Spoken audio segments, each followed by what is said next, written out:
we go around and make sure everything is copacetic. Make sure everything copacetic, Captain.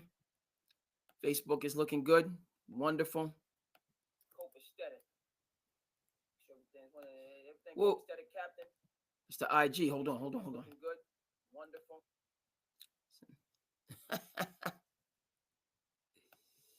I didn't turn on the IG, so I hear myself. Learn something new every day.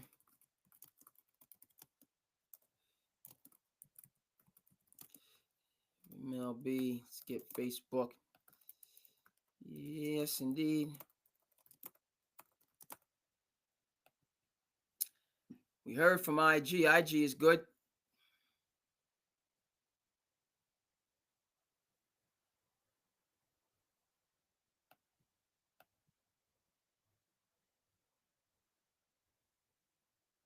Here it is, IG. I lost it. It's back in full effect. All right. I'm gonna have to work with me on the TikTok. You got to have a certain amount of followers.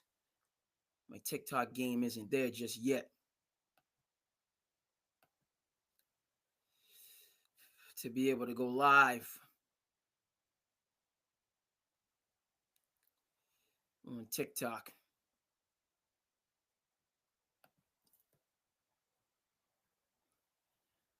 Twitter is good.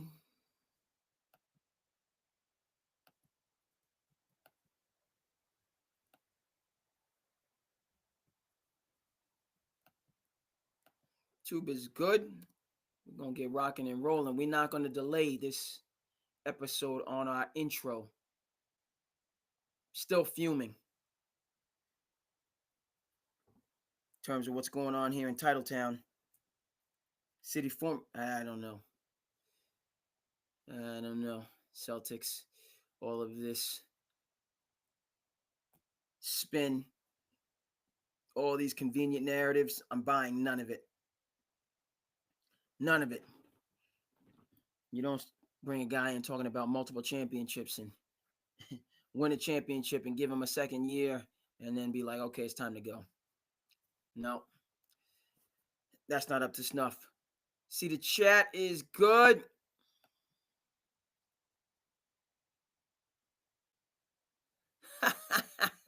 What is up, Chris? Chris with a good report. We're speaking the same language. We're about the same age. I'm class of 2000, so a couple years younger, but still, Chris is out there balling as we get into this intro. I cannot claim the same. Yeah, we had, we were here on Tuesday, so we got to talk about the first round of the draft last night. I'm doing all right, Chris. Appreciate you checking in. I am not giving these young lions, these young bulls coming up through the ranks, the business. It's actually the other way around. Too many turnovers, and I'm a step slow. It's a beautiful thing, the summer league, the men's league, because you got the college players and then the young guys going into college. So I took some time off before we get into the intro. People will know what I'm talking about. You don't stop playing because you get old. You get old because you stop playing. That's what I fell into. I need to get back to my roots. Chris out there, he didn't leave it alone, so he's still able to, you know what I mean? Show the young guys. So, what the heck is going on? Okay. Able to. I gotta. You know what I mean? All right, it's good. I'm on the. Okay, my bro is on Summer League. Thank you. Checking in on IG. I appreciate that. We are getting ready for Summer League. Okay, let's go ahead and get the intro moving on. But yeah, July 10th. Mr. Flagg, Cooper, Young Dylan, the pride of Don Bosco, New Jersey. Welcome, SandCity, folks. You know what this is. We are going to the business. I'm your host, the King artist formerly known as Andre King. And we're back again with more sports and current events, news stories,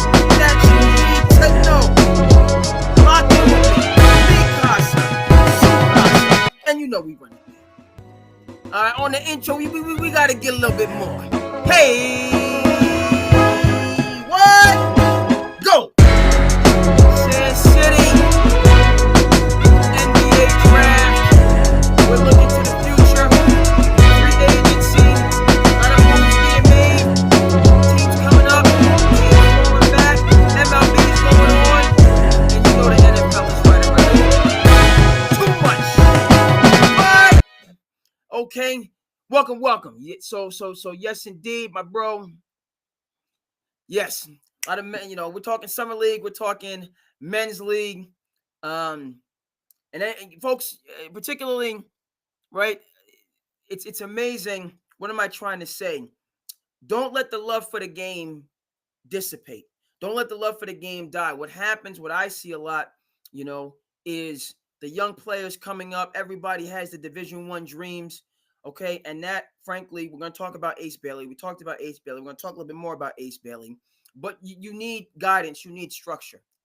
Okay. And it's not just the Ace Baileys of the world, not just the NIL folks of the world. Again, Hoop Dreams. Go ahead and check it out because that story plays itself out over and over and over and over and over again. The phenoms, the William Gates of the world, right? They don't always have people. They don't always have Curtis. They don't always have the older brother to connect, to help them understand the process. So where am I going with this? What's the connection to men's league and summer league? A lot of players get frustrated when the Division I dream doesn't happen, and they just, they get frustrated and they just throw their hands up. At 18, I'm done. This is, and they don't take advantage of college opportunities, and they don't take advantage of the opportunities when you're still in your prime in your 20s. Okay. And then you see what life is like away from sports, away from basketball, away from the competition, away from the camaraderie, the connectedness, the socialization. And then folks will come back into men's league, 25, 26, 27, need to get in shape. And just for the love of the game. And they still have a lot of game. Once you play a couple, and you start getting in the habit, and you're something to look forward to. And I'm going to go to the gym this day. I'm going to go to the gym that day. And we take it seriously. Okay, shout out to a silly little game, 30 for 30 Classic, all about the creators of fantasy sports. Okay, originally called Rotisserie Baseball. Go ahead and check it out. We'll get that for you on the screen. Okay, but then, these guys, you created fantasy, and they belong in the Baseball Hall of Fame, belong there. But just talk about, that just came from a love from the game for the game. And I just had a love for the game, and the people that created it were successful in different capacities. And, they added so much value, rotisserie baseball, what we call fantasy sports. And the beat goes on and on. So what's the point? What's the connection? If you play fantasy sports, you just know what it just, is it everything? No, but it's helpful when kept in the right perspective. Now we're talking about men's league as well as fantasy, but let's go back over to the men's league side. And you stay in shape. We need to stay in shape. We need to hydrate. We need to do all these certain things. So for me, living out here in the hinterlands, living on the Cape, one of the things that we don't have, and we're trying to get back, we've been trying, we don't have like year-round basketball. That's one of the things, and we've tried it, and a lot of the guys that are involved in men's league also coach or referee, so it becomes difficult. And of course, the winter here, all bets are off. So, but we for many years traveled to the greater Boston area. We would take that 55-hour-long trip gladly to get that competition, all those things that I'm saying. And we did, that team, that was like just under 15 years. Made great friendships, guys that I'm still friends with to this day, met new people. But then I got quote unquote busy, and certainly life is busy. And I stepped away from it, and I'm paying the price now, frankly. I'm paying a price. You should see me walking around sometimes. It's not a pretty sight because I'm not getting. Again, bro, appreciate you checking in on IG. Go ahead and let me know what it is.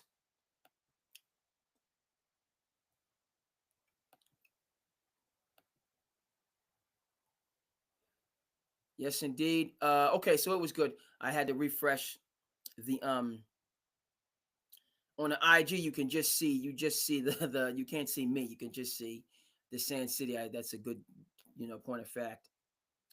I keep the landscape, but let's take the landscape down. We're talking, and so now the IG, you can go ahead and I'll return in a second. But yeah, we got to talk about the draft going on. This idea of Cooper Flagg. I'm second. I'm thinking to myself because I made it. I'm was questioning Cooper's explosiveness. He's obviously athletic. And I'm not. There's no. I'm just saying he's not the most explosive player. I'm also saying I think the Cooper mania. This young bull Dylan Harper. Folks, watch yourself. Okay, I had it as the Three Musketeers: Cooper, Dylan, and Ace. Now Cooper, just odds-on favorite. Obviously, Cooper's bigger. He's 6'8", 6'9".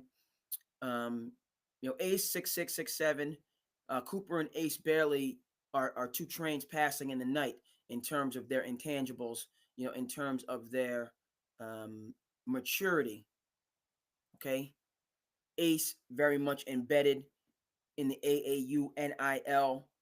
He's staying there, right? We talk about this again in terms, and I'm going to make the connection back to the men's league. Chris talks about it.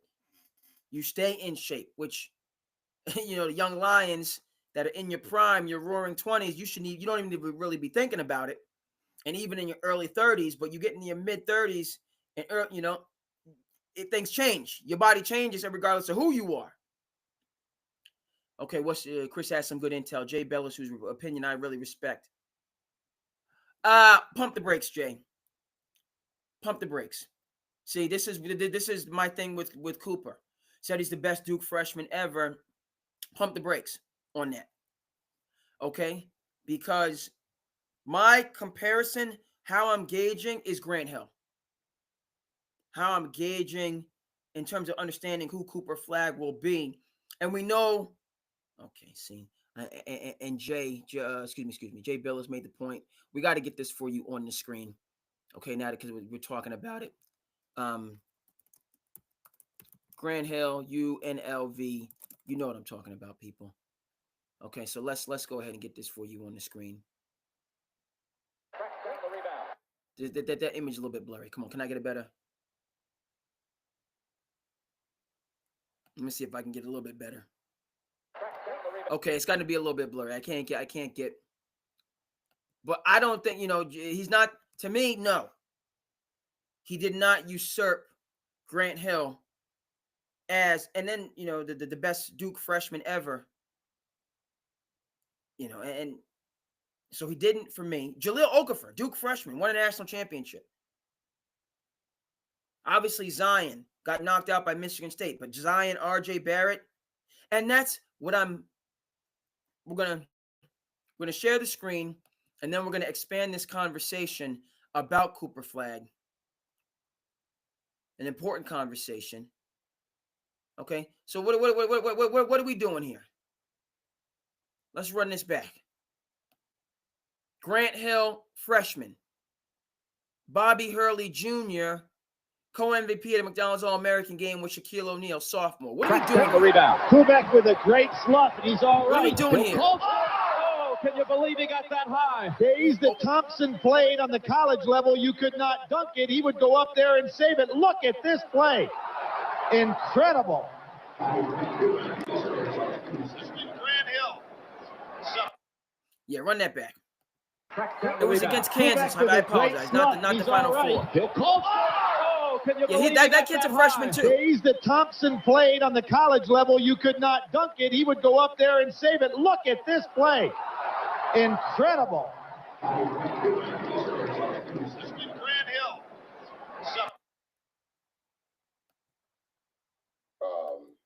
Your quad, Shout out to the nightcap. We got TJ Husmanzada.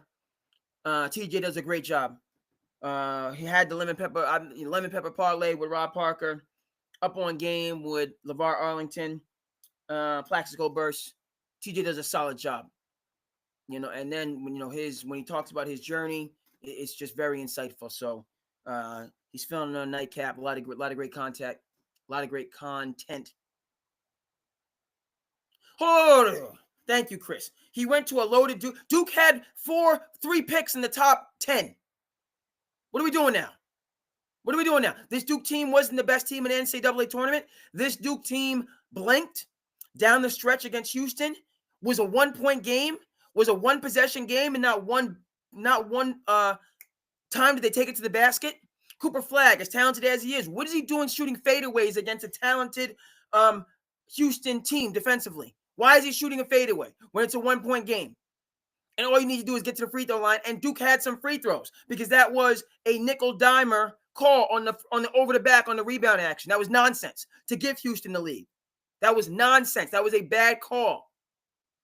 Should have been let go. Duke is up 1. Now, again, Duke's up 1 if they make some free throws. You know what I mean? Ifs and buts are candy and nuts. But Duke was by far the most talented team. By far, I said it, including Florida.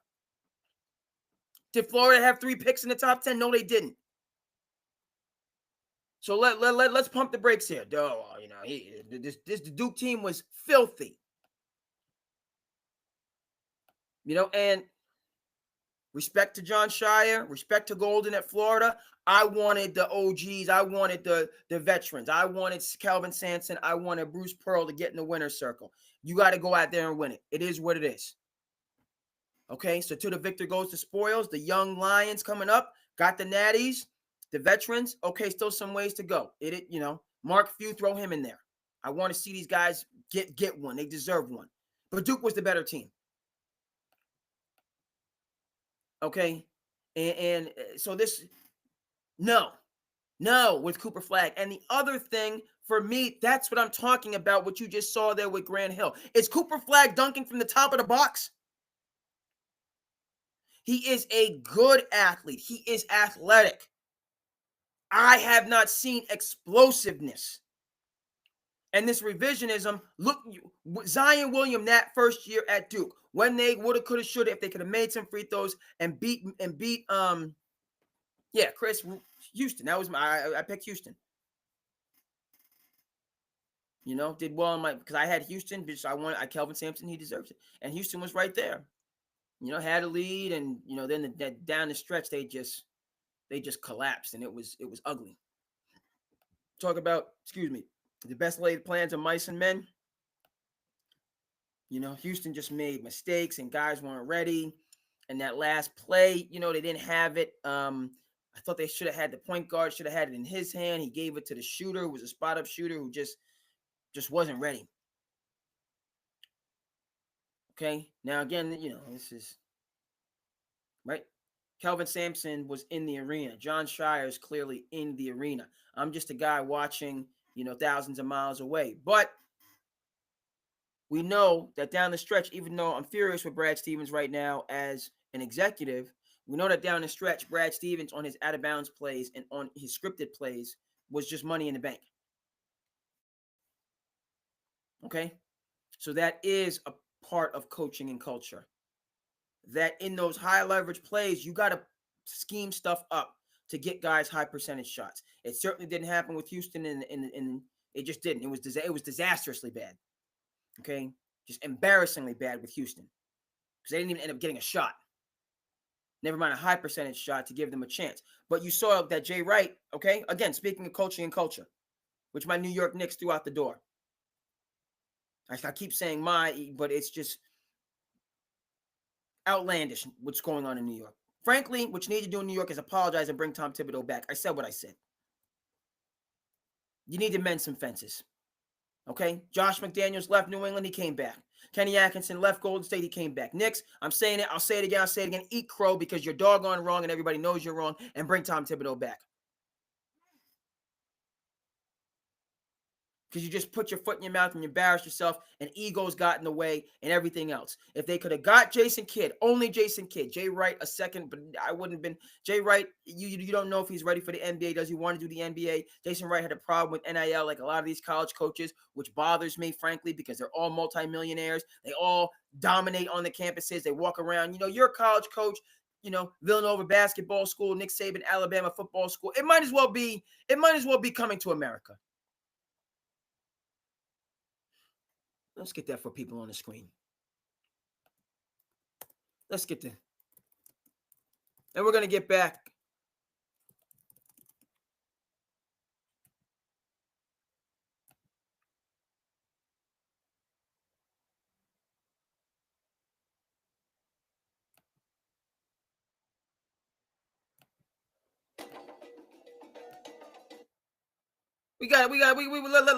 We need some perspective here, folks. We need some perspective here. Yes, I'm going to make the point all the way back to Cooper Flagg. We're going to make the point all the way back to Cooper Flagg and my New York Knicks being a dumpster fire. Okay, but let's get some perspective. We need some coming to America. Come on now. All these college coaches out here complaining about NIL. This is how they get down on the college campus. This is how they roll. And now these college coaches leaving the game, going to Congress. When Nick Saban pulls up, when Jay Wright pulls up on the campus.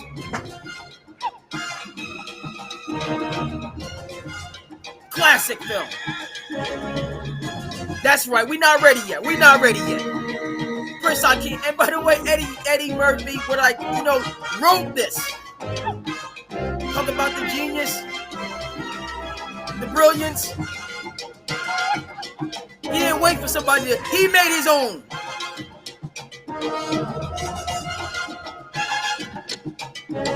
This is college coaches.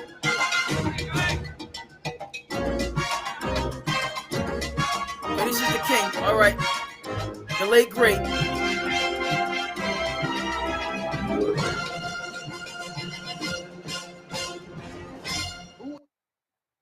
Run that back.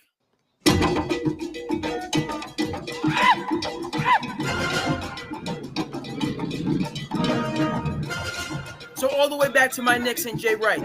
Respect Jay Wright. He left college because of the NIL and the transfer portal. Also, Larry Nagar, he's not the only one. And I don't doubt, transfer portal's 100%. It's wild. And to coach and to get through the players, everybody's got an agent. Nobody's listening to anything. I get it. I understand it. But for time immemorial, this is how you were treated. Coaches on these college campuses, only coaching if you're a basketball 35, maybe 40. College football, maybe 15, and you get paid more than the professional coaches, and nobody can look at you cross. This is how they roll. Stop it with the NIL talk. In terms of we can't function in this environment. No, the playing field is level. Yes, sir.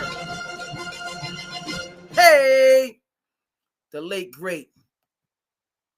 That's college coaches, as I've said. So back to my New York Knicks. Bring back Tom Thibodeau. Just admit you did what you did. You made a mistake. Okay?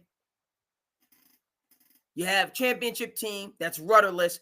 Go back, mend fences. And I said what I said, bring back Tibbs.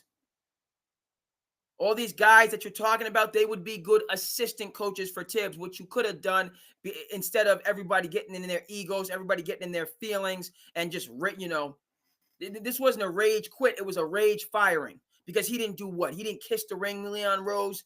He didn't return your text. What are we doing? And Leon, you built this from the studs. And what was the first thing? One of the first things that you did? You brought Thibodeau in to build it up with you.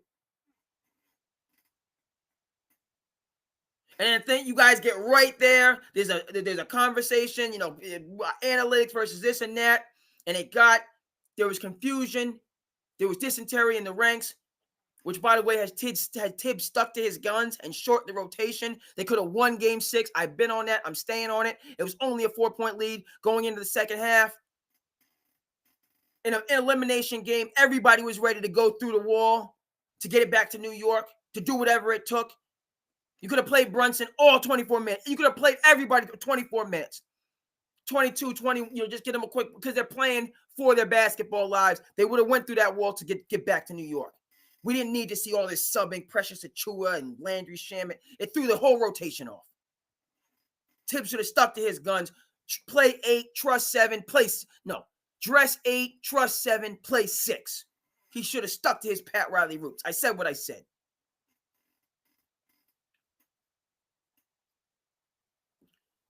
And now just in oblivion. Got a lot of clips. We're like Megatron in oblivion. And we might have to get that for you. I got a lot of clips early. I'm trying to let me know what you think, people. You know what I mean? But this is college coaches. Okay? Miss me with this. It's a different game. It's changing. Charlie Baker, good governor of Massachusetts, good president of the NCAA. Now you can pay players. Along with that, we need to have 2-year contracts. 2-year contracts. So players, you're getting your money. You're committed for 2 years. I'm done with the transfer portal.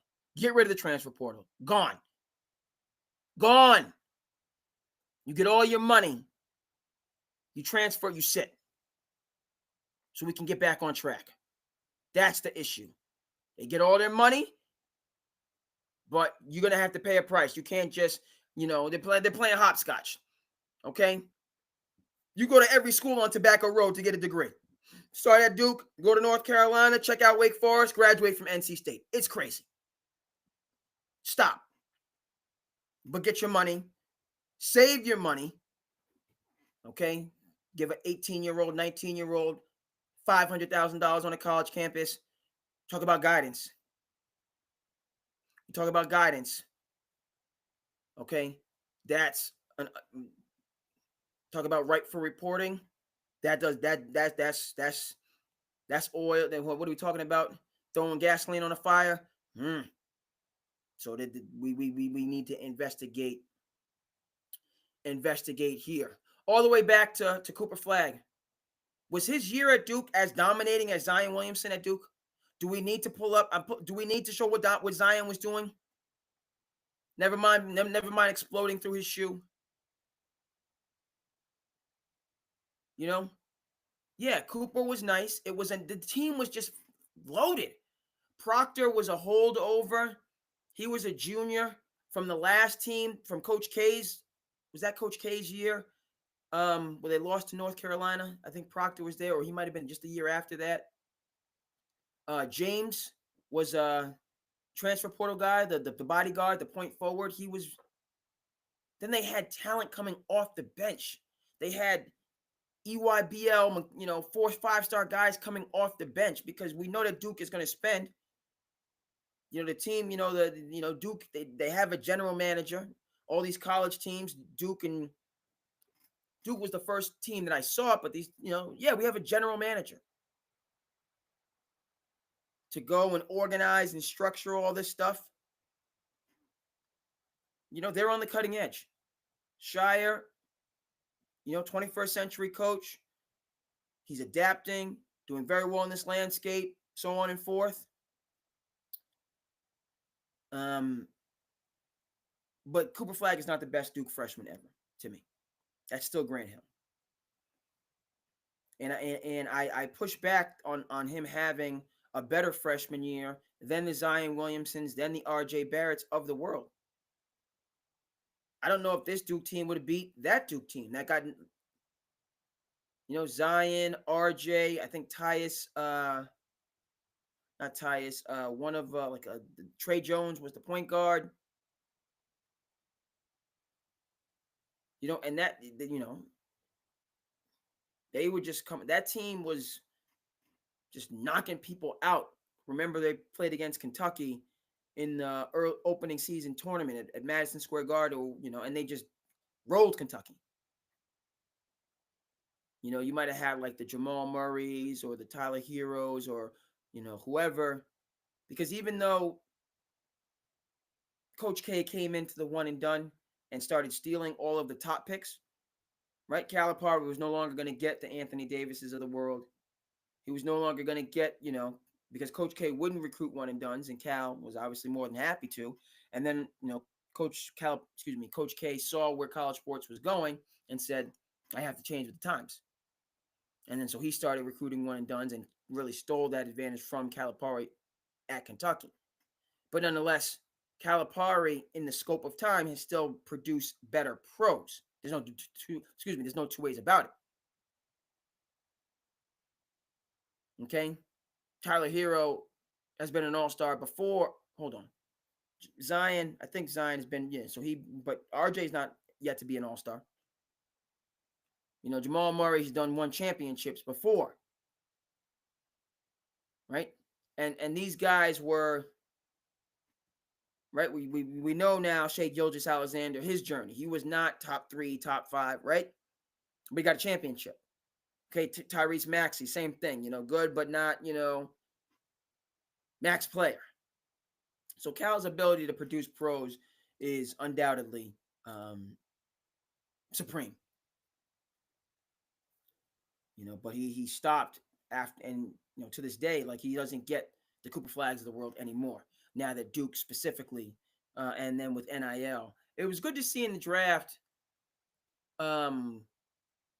Colorado State having a bunch of first round picks. Washington State, bunch of first round picks. And again, right? What is that? That's NIL. That's the leveling of the playing field. St. John's Red Storm are going to be nice next year. Josan Sanan, pride of Fall River, local kid, was with Bobby Hurley Jr. out of Arizona State. Didn't like to see him go. Big fan of the Hurley family, basketball family. But Josan Sanan is taking his talents to the Johnnies and Rick Pitino next year, and they're going to be nice. Okay. St. John's, I had him going to the Final Four, making a run. Cal got the best of him. Cal was on the verge of making his own run. He got team came back against him, but year to year, right? Under Armour, I believe it's Raposo for the Johnnies. That's saying, we're gonna give Pitino the ingredients he needs, because we know he's the chef that can make that 5-star meal. He's gonna get his ingredients. And so they're nice. Okay? So Cooper is going to be successful, in my mind, as much because of his intangibles as his tangibles. He's not the best Duke freshman ever. And even if he stayed 4 years, I don't know if he would have matched Grant Hill. Let's keep it a buck. Grant Hill took that team to 3 national championship games, 2 of which they won. Last one, he came up against 40 Minutes of Hell and Nolan Richardson.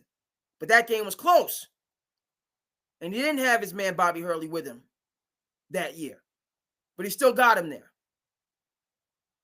And then he came into the NBA fully formed and lit the league up. Lit the league up for those first 5 or so years. The next face of the league after Michael Jordan, he was ready before the injuries. Do we need to pull up Grant Hill highlights? Okay, shared the Rookie of the Year with Jason Kidd. Do we need that? Okay, and again, it's twofold. That's what I'm saying with Cooper Flagg. Like, Grant Hill didn't start out at Duke as a point forward, because they had one of the greatest point guards in college basketball history, and a point guard who we never got to see shine, in Bobby Hurley Jr. Go ahead and check the receipts. I need to put the Miracle of St. Anthony's on the screen. How's everybody out there doing in television? Let me know. Mi Casa, Su Casa. You guys are welcome. Comment, like, subscribe. If you don't like it, if you like it, if you want to see this, if you want to see that, just let me know. Just let me know. Okay?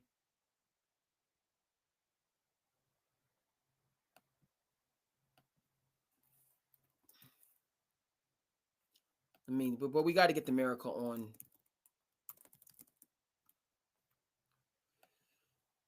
Make me, you want to talk about the man holding you down. You want to talk about I can't get an opportunity, which we all say at times, right? It's tough out there. It's hard. Sometimes people that that are hard on you and don't sing your praises, they're doing you the best favor. Okay? Because that's how the world is. That's how the world is, folks. Yeah, we got the miracle. Shout out to Amazon as well. Jeff Bezos taking over. But really, this is for. Can I enlarge? Yeah, that's the shot I really wanted. Yeah, the miracle of St. Anthony's. All this whole Audible. And speaking again of Bezos, never mind Amazon Prime. I mean, he's just really good at what he does. He has pinky in the brain ambitions. There's no two ways about it. He wants to take over the world. He wants to dominate in every single field. Okay, but that said, he's very good at what he does. Very good. And then we give, he creates the best market. Everybody floods into his market, buys his stuff, and then the power just grows. But what's the point I'm trying to make with that? Audible now, like we meaning I don't read, but I sat down again before the Audible revolution and read The Miracle of St. Anthony's, which I got for like $2 when Borders, we don't remember Borders, went out of business here on the Cape, and it was just a casino. You just bought a lot of stuff. I got that for like $2. Tracy Morgan's book on tape, I Am the New Black, which is still in my CD player on rotation. I got that, which is really good. But again, I didn't understand who Bobby Hurley Jr. was. I just thought Duke, white, privileged. You have no idea. I had no idea. I had no idea. And by the way, this book, New York Times bestseller, Woj wrote this. On top of being breaking news reporter and NBA insider and adding surplus value and bringing narratives and perspective and ideas into the world of basketball, right? Great thing, this is almost like John Feinstein's The Season on the Brink with so it's not almost like it is like it's The Season on the Brink for high school.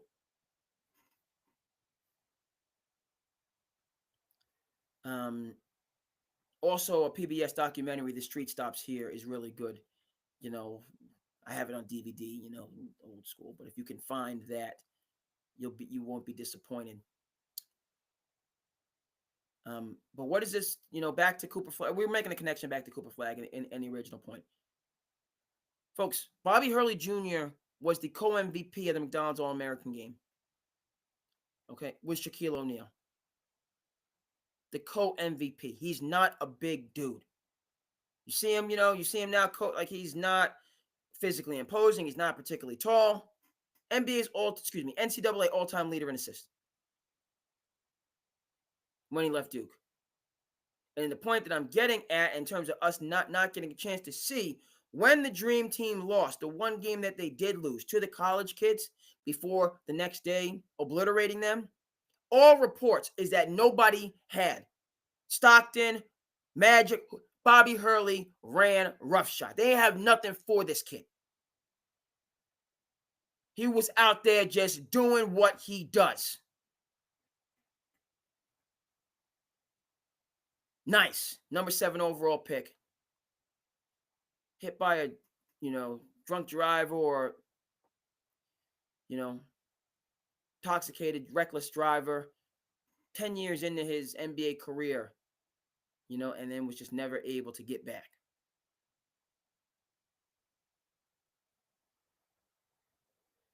Now coaching, at a high level. Brother Danny clearly coaching at a high level. That's in the DNA. Right? But again, this whole, right? Grant Hill had that point guard with him for those years, became the point forward, came into the NBA ready to go. Cooper's got a ways to go is the point.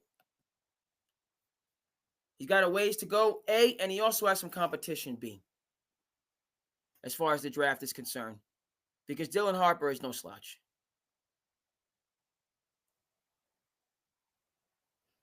He's no slouch at all, folks. And coming from more prestigious of a background.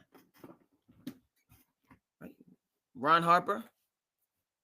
Okay, the Ron Harper that won the championships with the Bulls. They're talking in the fantasy, but hold on, my fantasy league saying.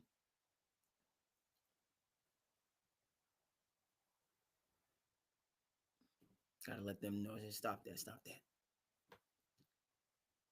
But yeah, Dylan Harper just having the blueprint. I have no idea what went on at Rutgers this year for them to be that bad.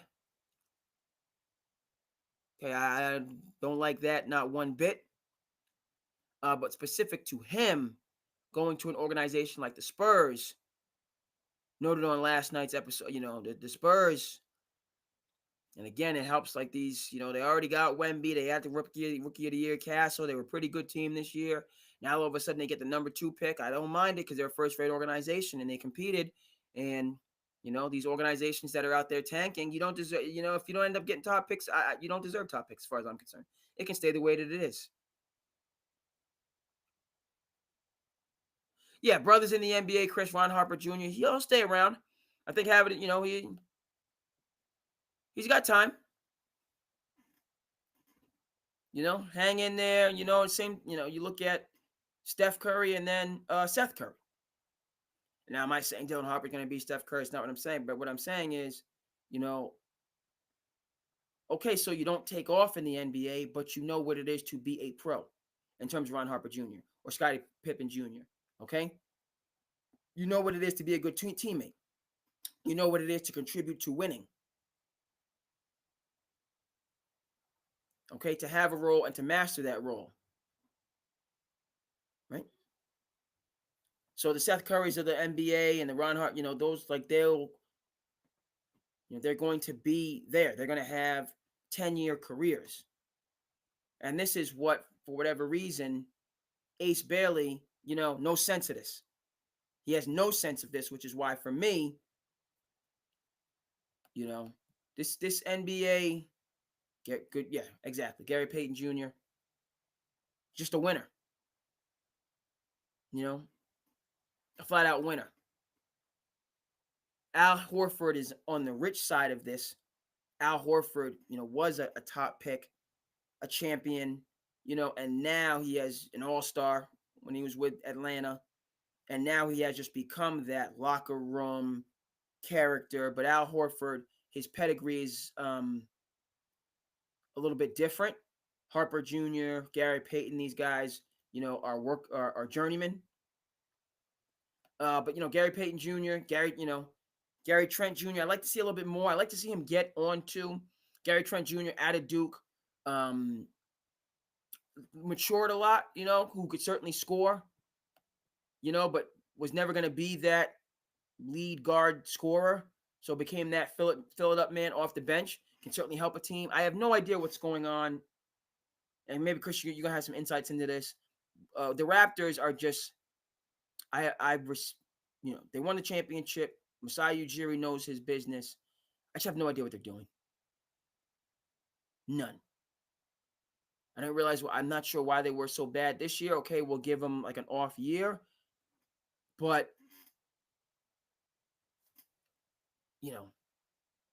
like their team, like who is the point guard? Who is the center? They still have Poodle at center. Like who is the point? You just have a whole bunch of the same thing.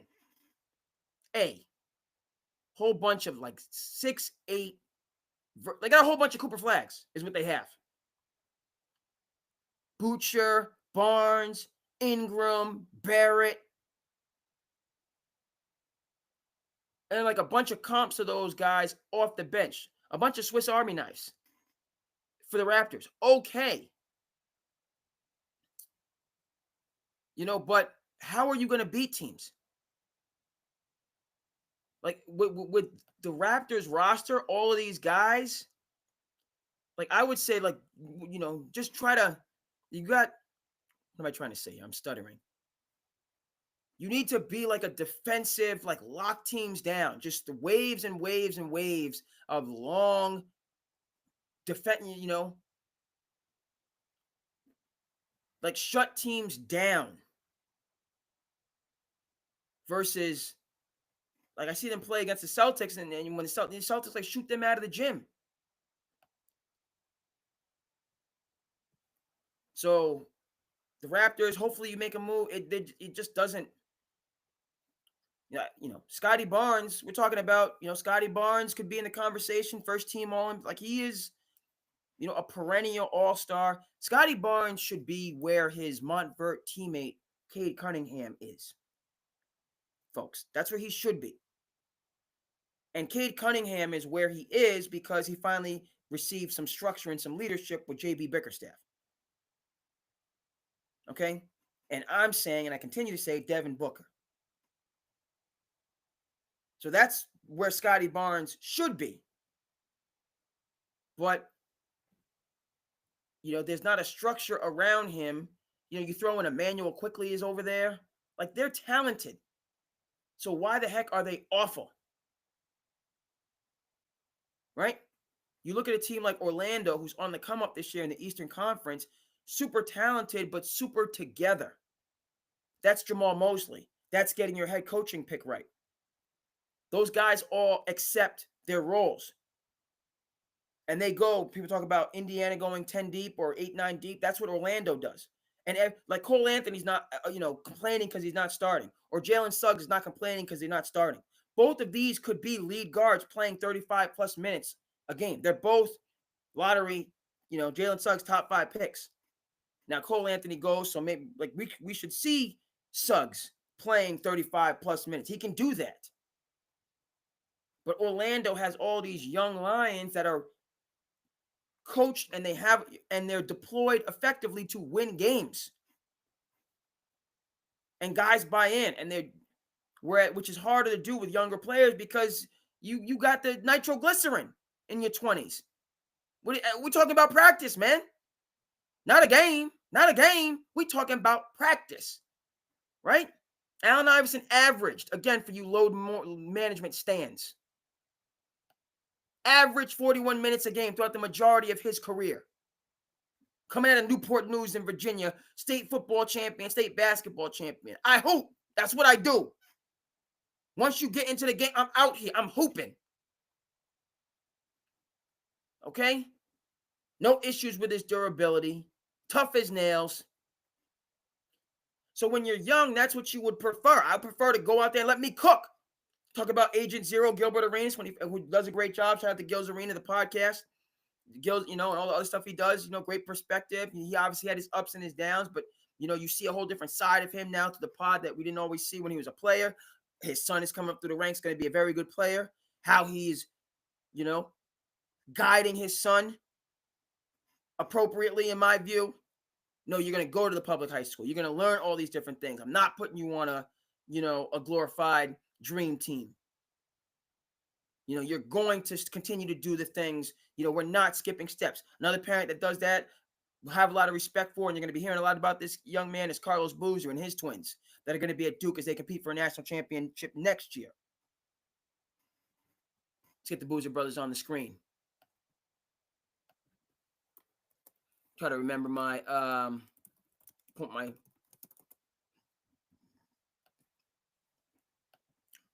line of thinking. Yes, indeed.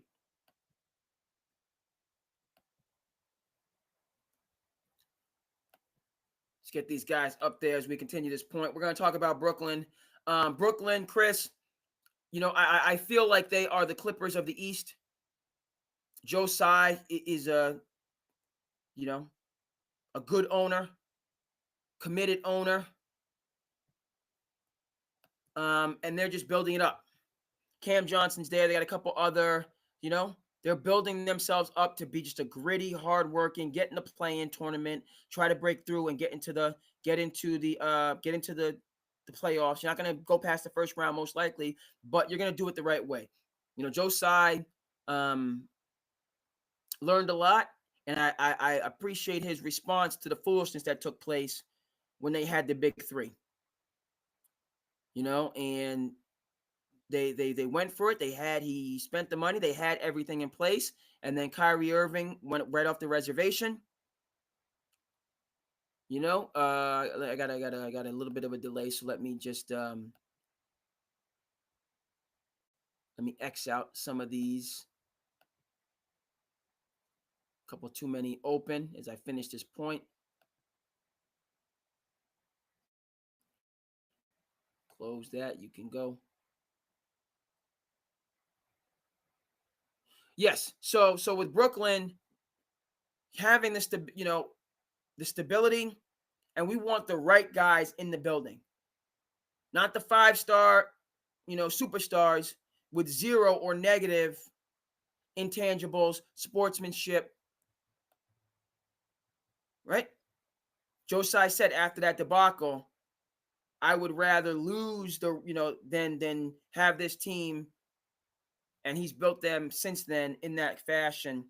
They obviously got a ton of draft picks, vis-a-vis the Mikal Bridges deal. So I just see them building it up the right way, working hard, developing there, to in 2-3 years now, starting to come back and compete. So respect for Brooklyn, respect for Josiah. Jason Crow Jr., I got to look him up. You're giving me a couple names. We're going into, right, as June concludes, and I'm holding on to every single day, holding on to this heat dome. It's a beautiful thing here in the Cape and Islands. Tourist town's getting ready to get going. But never mind the first week of July just being gangbusters here because of the 4th, and that being like that's like the height of our summer, but it really starts our summer. So it's just everything goes bonkers. But that's also the first 10 days in July is the live period for recruits. And this is another thing I'll mention here for the young Lions coming up and parents as you're going through the process, right? You need to be playing during the live period. You need to be playing during the live period because that's when the recruitment process takes place. A lot of folks, you and I understand, you pay your money and all the rest of that stuff, and you going here and there, and okay, the live period in high school basketball, grassroots basketball, is where the rankings take place. That's where your name is made. I got to go check out the Drew League documentary that Chris mentioned. I spoke to you guys about At All Costs. It's a very well done documentary. You can find it on YouTube or wherever you get your programs, but it looks at this.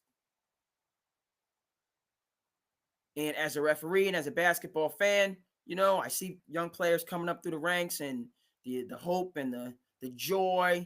And sometimes you get a little bit the pressure as you have a good player and how you navigate the system. And you got a lot of contenders and a lot of pretenders out there. But I'm telling you, anybody that specifically, look at the recruiting calendar and see when the live periods are, because it's just a couple windows.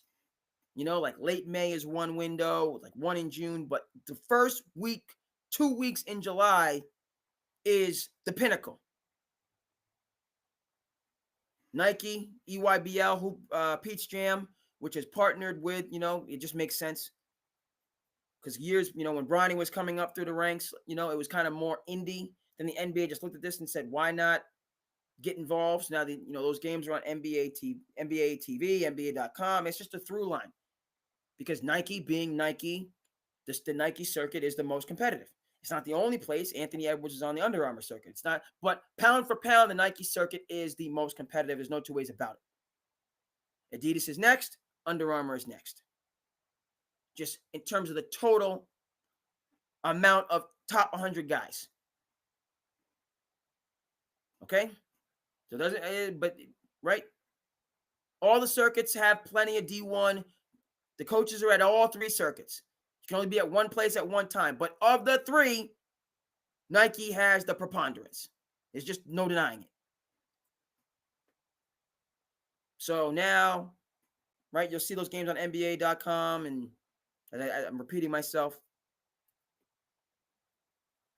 But the point, so first of all, that's just food for thought if you care. I might just be, but if you're a kid, and you got the dreams, you're in 7th, 8th grade, which is when the fire is really burning, and okay, make sure that you are playing in tournaments during the live period. Because you see plenty of kids, parents, coaches, my kid, and he would have, and it's all politics and it's not, exposure.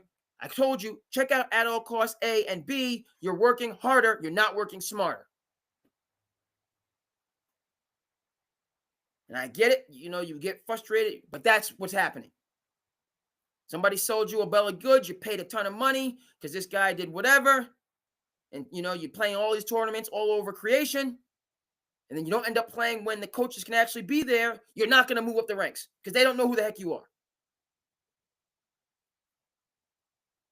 Okay, back to two people, some folks that we do know who they are, the Boozer brothers. Again, for me, one of the things, these guys, and again, the dad knows, he lived it. He went through it, won a natty, long NBA career, top pick, all that stuff. What's going on, Brown? Appreciate you checking in. One of the things, mi casa, su casa. Okay, so Chris, myself, we're chopping it up. You're welcome as well. Appreciate everybody. One of the things that really resonated with me, and the same thing was true with Cooper Flagg, the same thing. They did not play up on the EYBL circuit. They played with their age group. They did not play up. So when they were the phenoms at 15, they stayed 15. When they were the phenoms at 16, they stayed 16. And then last year was the barn burner. These guys came up playing for they played for they're from Florida. So I forget which team that they played for in Florida. Night Riders. Played for Night Riders. Almost positive. Florida's a big state. But the marquee matchup was these two for, let's just say, Night Riders. Correct me if I'm wrong. Played against AJ DeBansa and Tynan Stokes. AJ is graduating. Tynan Stokes is the top rising junior, or top 3, whatever the case may be. Tynan Stokes, go ahead and check him out. AJ and Tynan Stokes were on the Oakland Soldiers.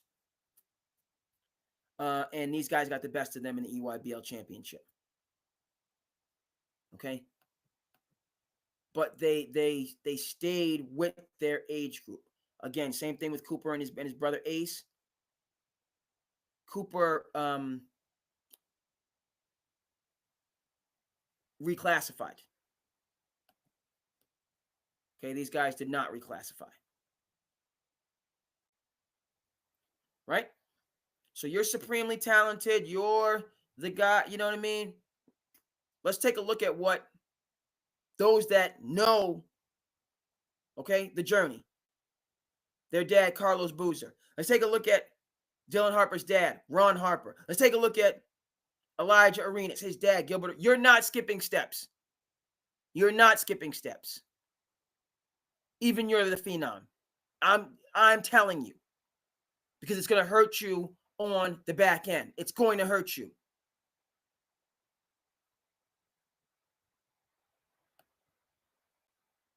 Right? So those are the conversations that need to happen, that don't always happen.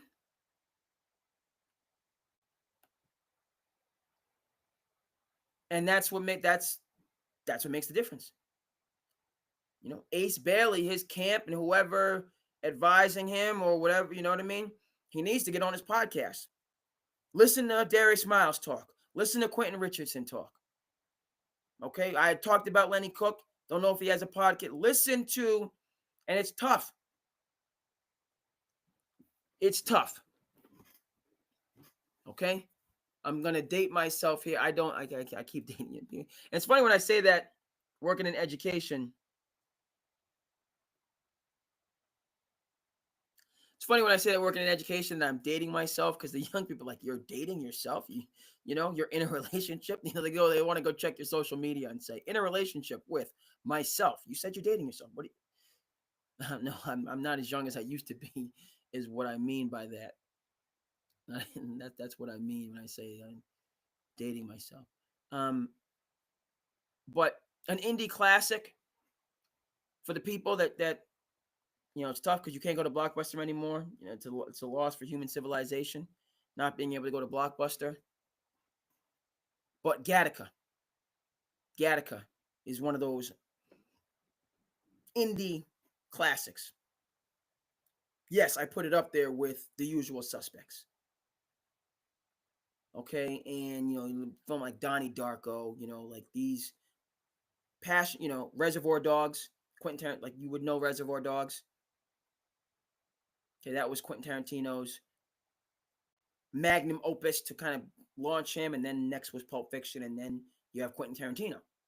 But to get Reservoir Dogs off the ground as an unknown that was a labor of love. That fortunately, that worked out, and so we have Quentin. So Gattaca, which I got to put on the screen, was a film because I'm telling you about it. So let me get Gattaca on the screen so you can see what the heck it is I'm talking about, and then I'll make the connection to the young guys.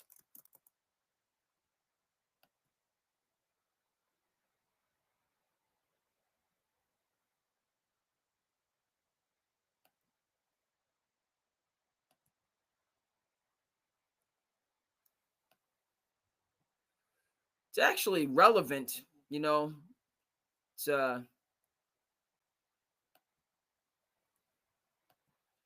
going back to Amazon.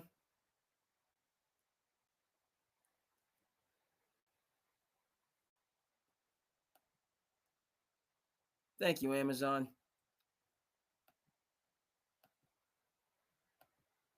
Got to X out of some screens. We'll get those back later. I don't know. I gotta have. I don't close. I keep all my tabs open. So there's too many tabs. But I got my thing set up a certain way, and that's how it's set up. No spoilers here, folks.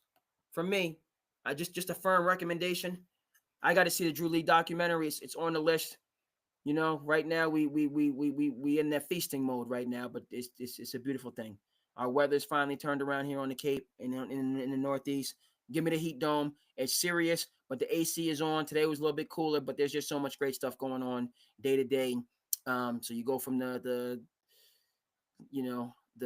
helter skelter of the school year. I've been telling you I have a get to job, love my job, but to finish the races, I think teachers, parents, kids, it's a stampede to the finish. And then now just these first couple weeks, first week, frankly, of summer, it's just been great. Weather's nice. Go to the Cape League games, but I gotta get to got a couple of good recommendations. A Drew Lee documentary I'm gonna get to. So why Gattaca's on the screen because of this. And I'm just gonna tell you see the movie. I tell you see it. You won't be disappointed. It's good. It's well done. I'm just going to go see it. That's all I can say. But in the film, there's a quote, is a statement. He says, and it's two individuals, the main characters, and they come from different backgrounds. But he says, so I had my challenges, so on and forth. This other individual, he suffered under a different burden, the burden of perfection. He suffered under a different burden, the burden of perfection. Okay? Right? Chamberlain wrote a book, Nobody Roots for Goliath. When you are expected to win, you are expected to be great. Okay, listen, LeBron James understand, Okay, you cannot finish in second. You have to win. Right? That burden of perfection. Okay? Cooper Flaggs, Dylan Harper, Ace Bailey, right? That's like when you are the guy, you gotta to beat the man, to be the man, you gotta beat the man, the nature boy. Okay, so everybody wants the fame, the popularity, but we don't want the pressure that goes along with it. No, we don't want that. I just want to live my normal, anonymous life.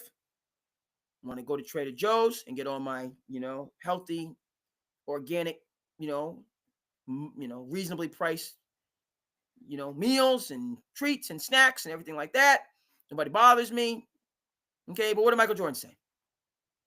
Right? You would want to be me for 6 hours. You want to be me for 6 days. You want to be me for 6 weeks. You wouldn't want to be me for 6 years. You wouldn't want to go through what I have to go through, personally, in terms of my, family, and you wouldn't want to do that, to have to do that. That is a burden. Now, again, would you rather have billions of dollars and have that burden, or just be, check to check and worrying, so it's trade-offs. But it's also trade-offs.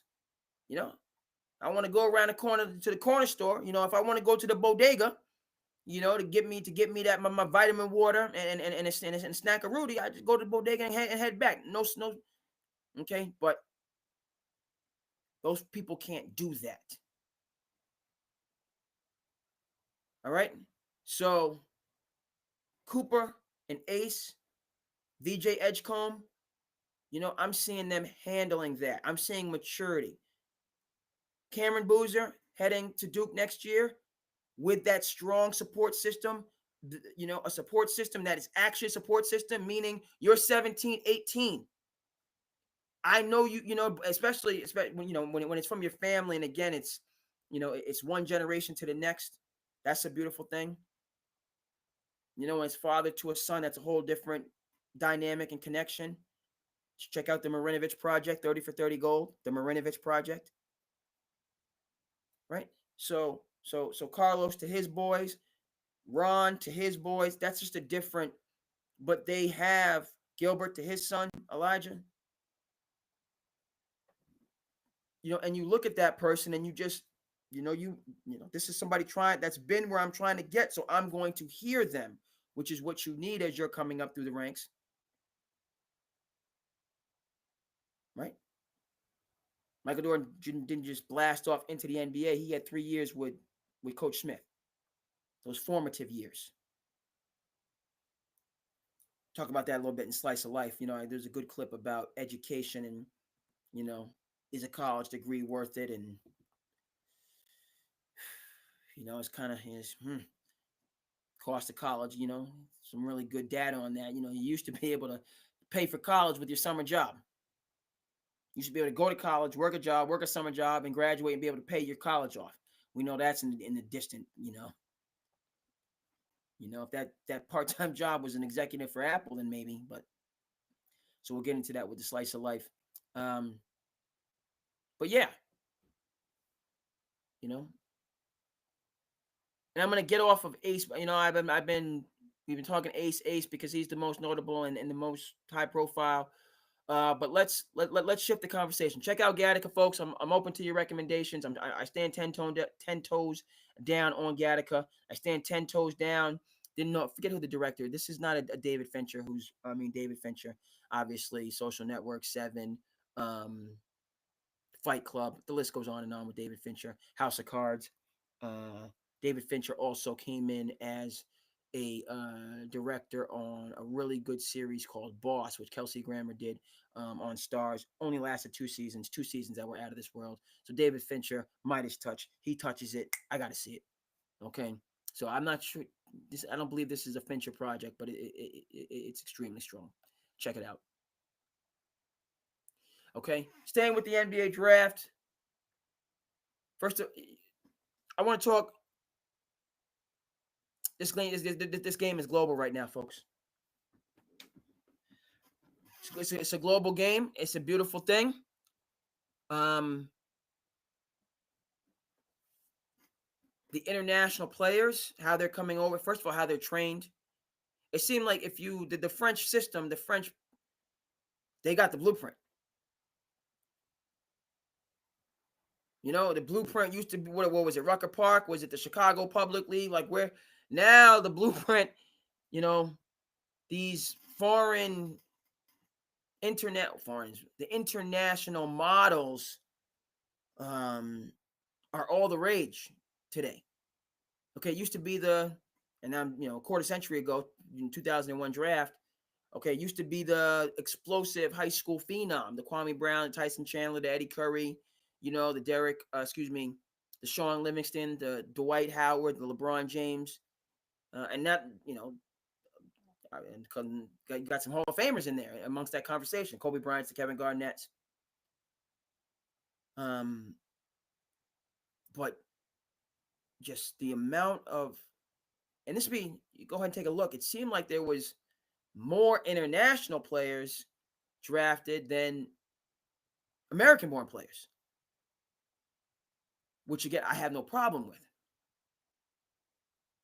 It does the game, the NBA, the league has become globalized, meaning everybody ain't getting in the league. Okay, maybe they expanded 32 teams, and okay, so you have a little bit extra, but it's not just, we're going to find and take a shot on this guy Petrovic from Yugoslavia. We're going to find and take a look on this guy Divac. We're going to find and take a look on, on this guy Sabonis. We're going to get Sarunas Marciulionis. We're going to find, the Detlef Schrempf. It's not one or two diamonds in the rough. It's a tsunami of them that's over here, to the point where, appreciate Shane from Des Moines, appreciate you. It's a tsunami of international players cascading. So that kid from the DMV, that Durant, okay? That kid from Akron, Ohio, that James. That Flagg from Maine, Harper from Jersey, DeBanza from Brockton.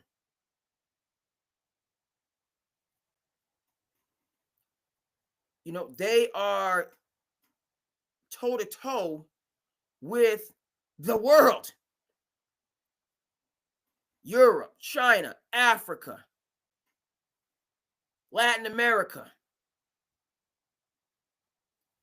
So that's what kind of resonates with me. It's going to be hard to make the league anyway. You play a professional sport, but I feel like the NBA is almost, it's like because the NBA is the best basketball league in the country, and all of the best players in the world, best basketball league in the country. I might have to drop my pod. Some of these best basketball league in the world. And all of that talent from around the world is just concentrated in this one league. It kind of reminds me of the soccer model. Chris can kind of speak to this, where, you have this league here in England, you got the Bundesliga, the Bundesliga in Germany. There's a couple of the predominant leagues that are going to take the best players of the world, and then they have the Championships Cup, and it's just bananas.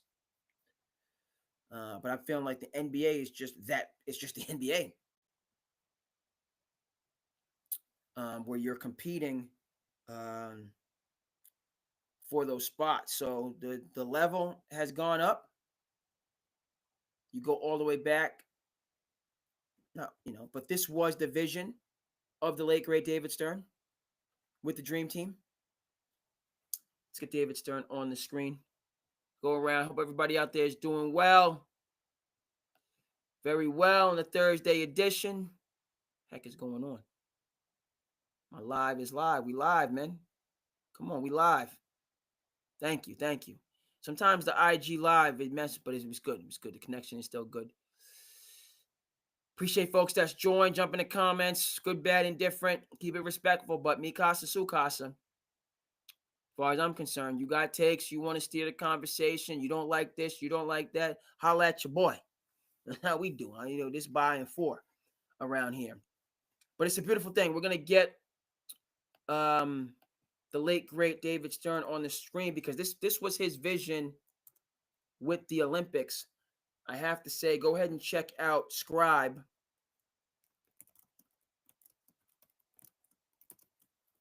Scribe was written by the Hingham Hammer, an individual that I have so much respect for, Bob Ryan,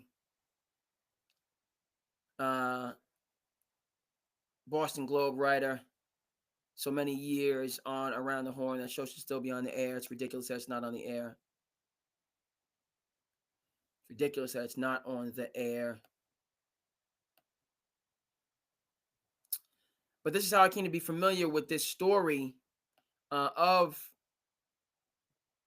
David Stern in the Olympics, where, it wasn't, because America got the brakes beat off of them in '88. by Arvidas to send the pros. It was, the FIBA system said we need the best players in the world.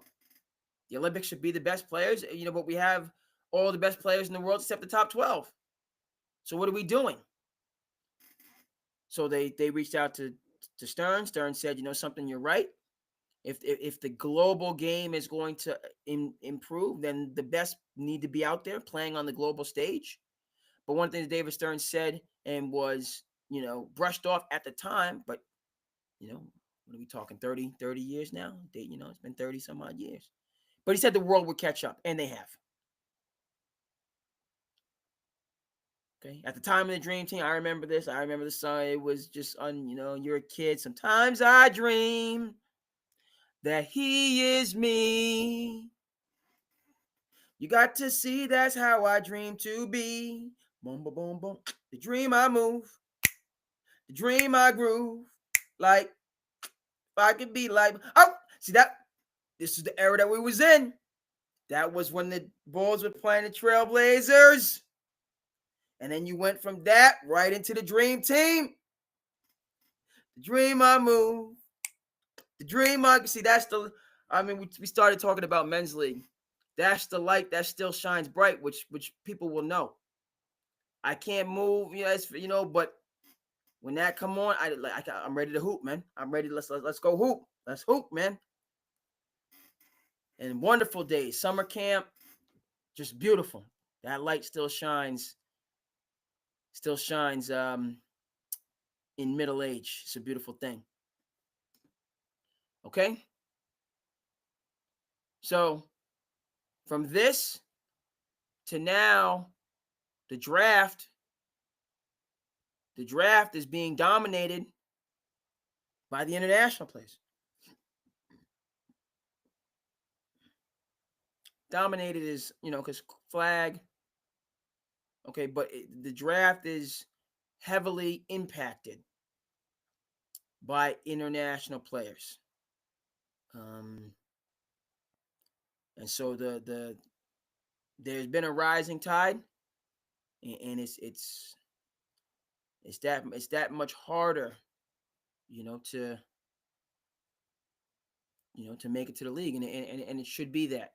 A, B, it's not just the international players, their schools, they're coming over here with professional mentalities, professional skill set, you could say.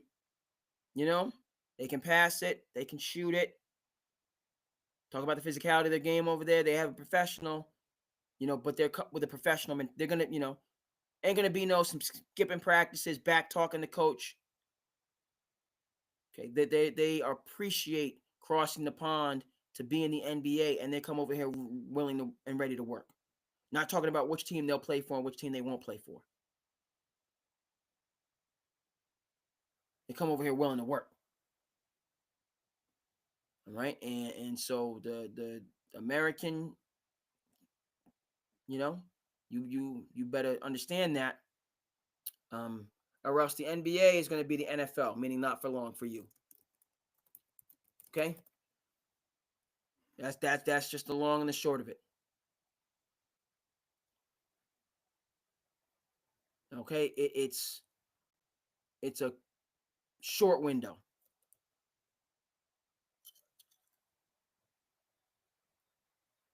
Go ahead and take a look.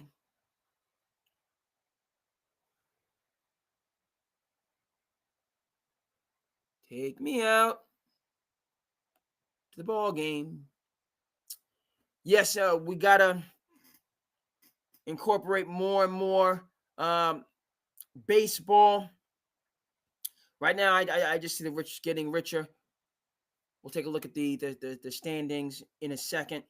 I just want to summarize a couple of NBA points as the draft has gone off. So let's just get things organized over here. Not good. Okay, we're done with the draft.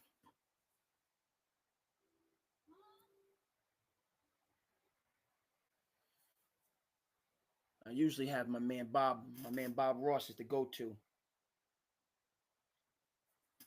skipped me off my Bob Ross channel. Now I got soap operas. I remember when I stayed home and watched soap operas when I was in the summer, because when you're a kid in the summer and you're not in camp, like you need things to do. So I got stuck. I was like, man, this is amazing. The daytime soaps. What in the heck? Trying to, goodness gracious. We're going to keep this moving and grooving. Took me to the wrong. Get my program set up. It's one of the things that the elders in my life used to say. My program. No. Hey, CP doing? Shout out to CP the Fan Shot. Shout out to Knicks Fan TV. I've been so disheartened, discouraged lately. Got to check in with CP and see what the heck is going on. I know CP has understanding, and I said we need Tibbs. Bring back Tibbs. Okay. Call that person that you had the argument with and try to reconcile. Admit you was wrong, and let's reconcile. Okay, folks. So draft, winners, losers, Philly, Edgecombe, love it. Okay, so a running mate with Maxey. McLean from Duke is strong. Tobias, his consistency, being there. Nick Nurse knows his business. And PG and Embiid, Philly, it's not Embiid's team. It's Maxey's team.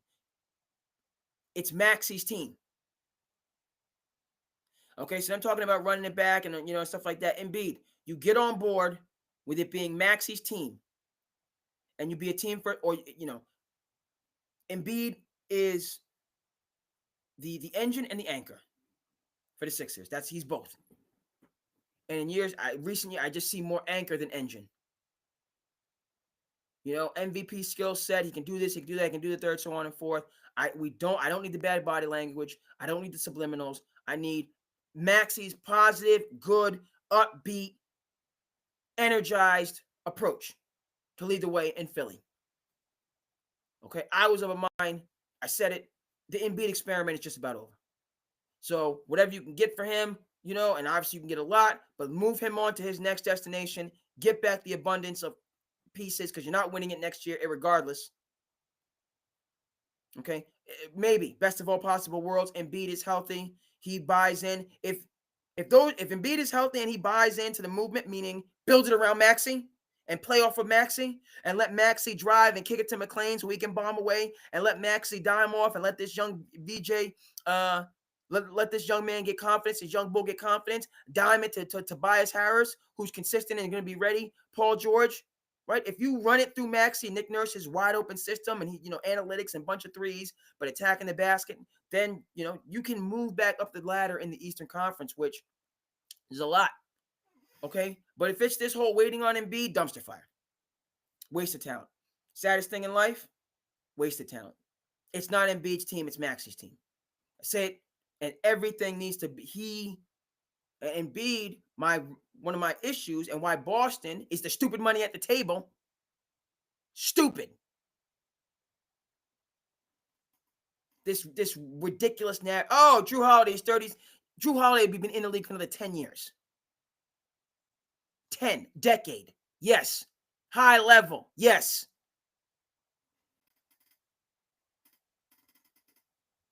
All of a sudden, Drew Holiday is old at 36, but Kevin Durant has found a fountain of youth at 37 going to Houston. Okay? Right? There's just no reason for this, what the Celtics have done. None. And keep talking to me about the second apron. Keep talking to me about that. They. First of all, you brought him in, Wick, for the 4-year deal. Committed to him and this win. You don't bring a championship team together. So, okay, we're going to win a championship 1 year, and if you don't win it the next year, I'm blowing it up. Even if you do win it the next year, I'm blowing it up. Nobody does that. You saw the window, 4 years. You gave him the 4 years. You knew about this second apron CBA. Sign a 2-year deal. He would have been receptive to it. Period. Sign this 2-year deal. We're going to come back. We're going to take care of you, but to help us. You act like players don't understand and have understanding of the salary cap and all the rest of the stuff and will work with team. If Patrick Mahomes will work with a team, then Drew Holiday and Jalen Brunson will work with a team. So that the whole second narrative, second apron excuse for blowing this team up is balderdash. Specific to Drew Holiday. Crispy P, the same thing. He comes in with Drew, along with the brain trust.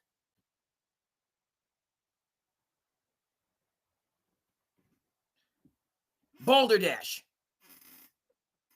Back to the Sixers. Okay? My reservation, because we got a Hall of Fame guy. Hall of Fame guy. He's a Hall of Fame. He's not an MVP. He's an all-star. He's going to the Hall of Fame. With Hall of Fame level selflessness with Holiday. Selflessness. Committed to do everything that was needed to make the team better. And frankly, you could have used him better if you weren't concerned with shooting 45 threes a game. Because at 6'5", he's got barbecue chicken in the paint. Did the Celtics use Drew, that reverse when we had illegal defense, which the Pacers did with Mark Jackson because you couldn't help, and before Jerry Colangelo, who's also responsible for getting rid of the hand check and creating more freedom of movement, but Jerry Colangelo also with getting rid of the defense, illegal defense, and creating defensive 3 seconds. Jerry Colangelo also responsible for rebuilding Team USA, amongst other things.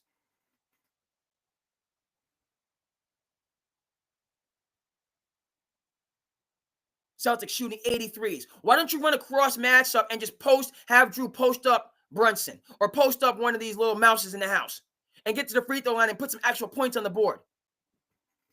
Instead of giving up 17-2 runs because you're shooting 80 million threes because of the analytics. Mr. Brad Stevens, some of this is on you. Some of this is on you, Brad.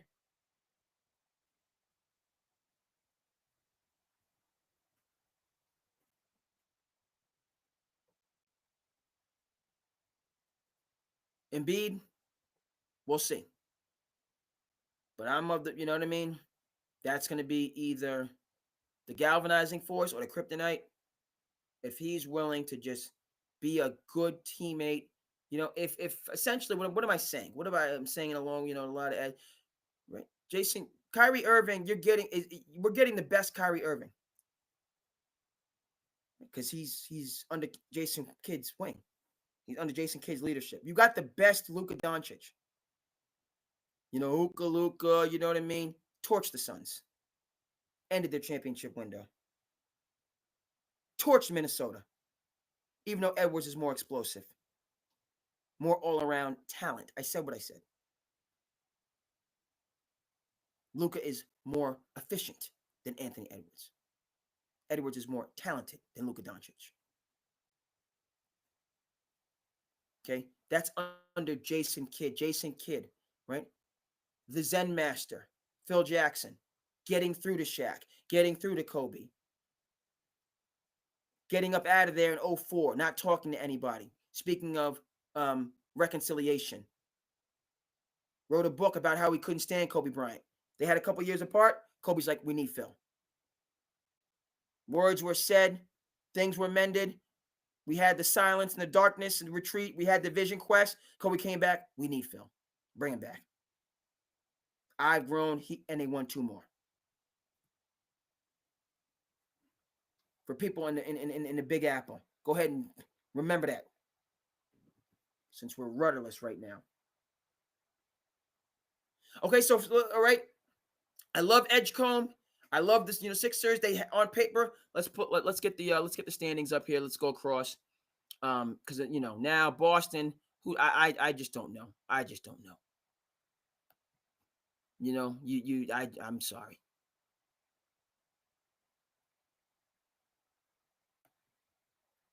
And I understand once the horse is out of the barn, okay, so they didn't do what they did under the previous ownership. It's changed hands. We were told, we meaning I follow Boston sports. So the team was sold last year, billions of dollars evaluation, but Wick was supposed to stay on and have his hands. Or it was, but that doesn't look like it's the case at all. Because it just makes no sense. And look, the new ownership group coming in, we got to stay out of the second apron. And that's what's, it's hard to figure out what's most bothersome, but,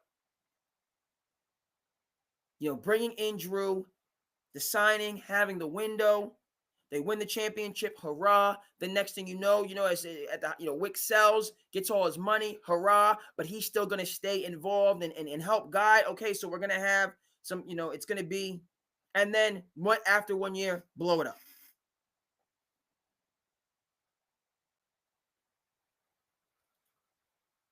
Because JB is not happy with this. And I don't think JT is happy with it either. So much talk about Tatum and having to come back from his Achilles, and we got, so why do I want to be the last man standing? If I'm, you make, and it puts guys against each other. Well, everybody can go except Tatum. Does Tatum want everybody to go? Everybody can go, but Jason Tatum. You act like Jason Tatum doesn't like these people. If he couldn't stand these people, Jason, so why is he on Team USA with Drew and Derek White? And it could have been Jaylen Brown, that whole thing, whatever. Since they can't stand each other. Right? So JT, I don't think this is JT didn't want, nobody wanted this. Nobody. But I'm gonna come in a second apron and you get take your. That's another thing. That I gotta stay. I gotta stand on right now because you're looking like David. You're looking like Tepper. You're looking like Tepper from the Panthers. The Chisholm doesn't have Tepper, richest owner in football. Okay, but it's gonna be his way. And what has that produced? You had Rule, it wasn't working. Who was the assistant that he brought in after Matt Rule? The former coach in Arizona. His name will come to me. Steve Wilkes. Wasn't working with Matt Rule, who was your golden child. Tepper, Daddy Warbucks. Steve Wilkes get the team running in the right direction. You don't give him a chance to be the coach. You bring in the coach from Indianapolis. It lasts a year. He's gone. Then you bring in another,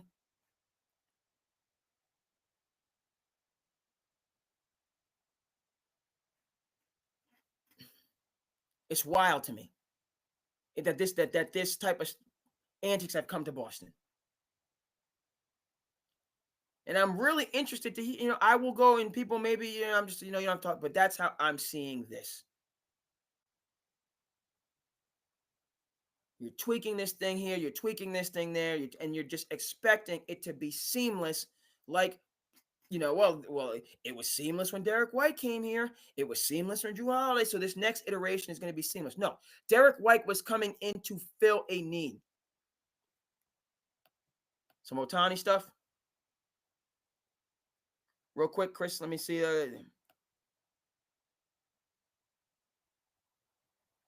Yeah. Okay. So, right.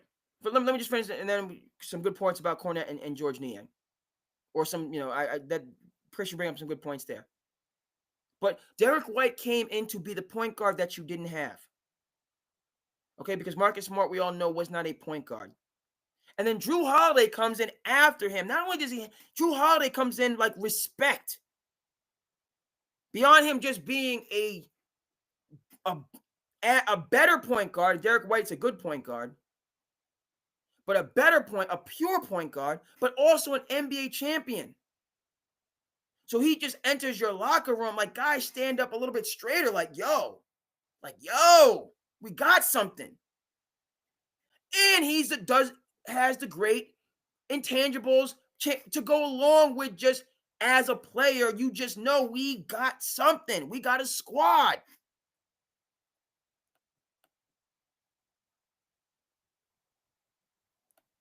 That's the energy that you bring. You don't just add something, once you have something that's you don't go from Godfather 1 to Godfather 2 all the time. That's just once in a 100.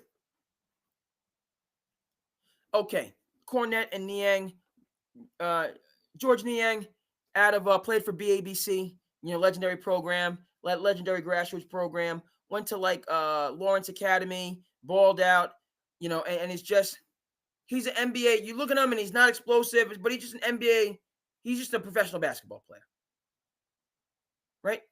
You don't have to jump out of the gym. You don't have to. You have to know how to play basketball. And George Niang clearly knows how to play basketball at a high level, at a championship level. So him coming back to Boston is good, and I like, but not in this capacity. It would have been nice adding George Niang to the team that we had because the bench needed help. But this move is muted because you've blown it up essentially. So, I'm glad that a local guy is coming back. But people aren't going to be glad when you're in the play-in. Like you bring back George, yeah, wonderful, but that's not going to make Boston fans happy to be in the play-in.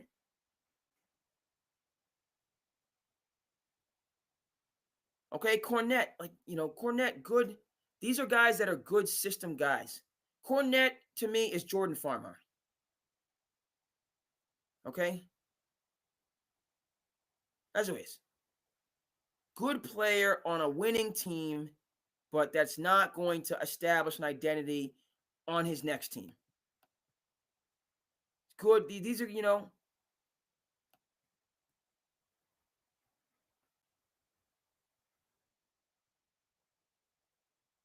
Yes, Chris. I think the Celtics should do what Golden State did and take the hit and win and get it back in perpetuity. A. B, I'm not, it's twofold. First of all, my point, sign shorter contracts. Talk to guys, high character guys. Right? Boogie Cousins wouldn't sign the short-term contract with the Pelicans, which he should have signed. And then, because you're not gonna, you're right. We talked about it. Dennis Schroeder, no, you're not gonna. And those are guys that were not like Boogie had that signature year.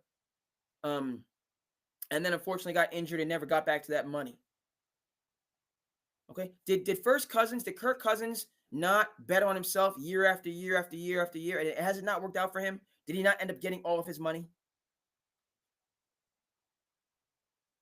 Okay. So with this impending second apron that everybody knew was coming, the first thing I say, since we have Brad Stevens, and I'm critical. Yes, talk about Justin Tucker. Let's get because there's some meat on that bone to get to it with Justin Tucker. My first thing, which I keep coming back to, and I'm not, that it didn't have to get to this point of looking over the cliff. If you had built it that way. A. B. I'm Wick, man. I'm happy you got all your money, but don't get all your money and we lose the dynasty. Wick, you could have sold it if the Celtics win another championship, you could have still got your $10 million or whatever $1 million you got, and this team could have just won a couple more.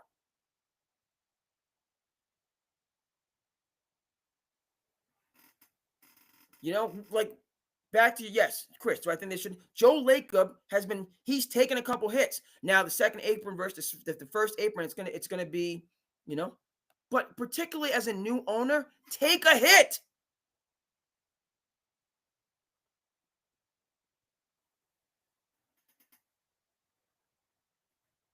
Show the fan base yes, I'm going to take a hit. It's going to be, but we're going to be a champ, and well, you know what I mean? But what are we talking about here?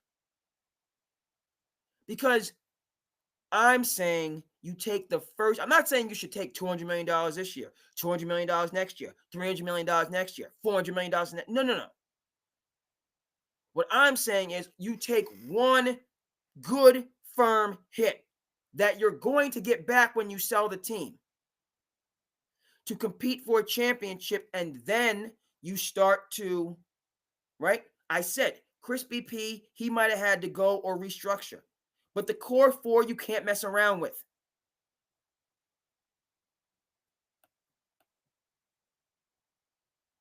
You can't mess around with the core, the nucleus. Just like Denver can't mess around with Joker, Murray, Porter, and Gordon.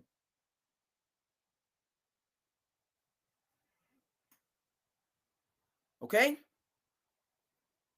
And expect yourself to still be there. Never mind, on top of that, Jrue Holiday is going to go to another contender. He's not staying in Portland. And it might be another contender, i.e. Milwaukee, i.e. Miami, in the East that you have to play.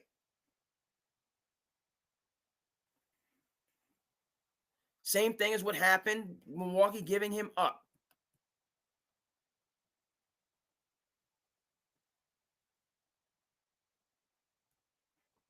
It just, I've been saying this for a couple nights.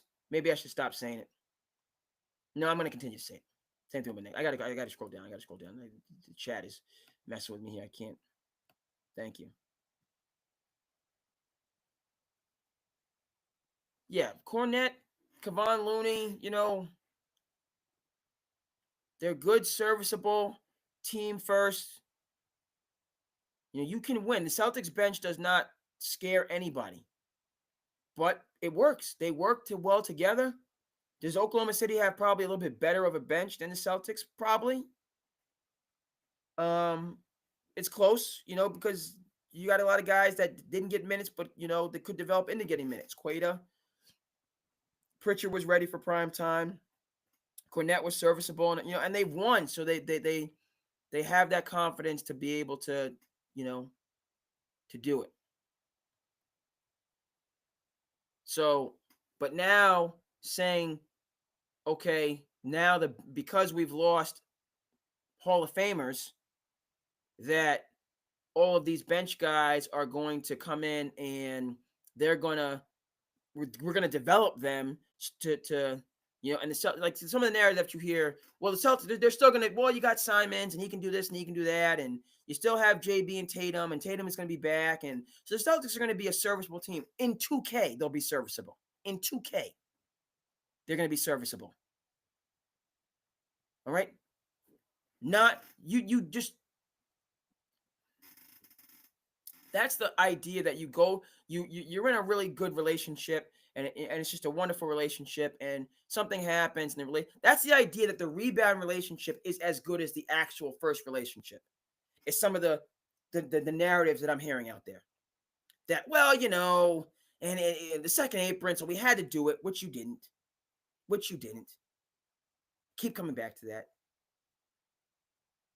Okay, but and so we had to do this, and so we're gonna be, Simons can do this, and they'll still be like, no, because you're still saying to yourself, what once things get tough, you're gonna say to yourself, why did we give up what we had before?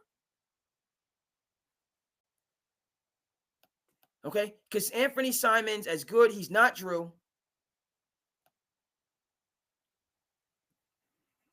Chris, you see both sides. Okay, respect.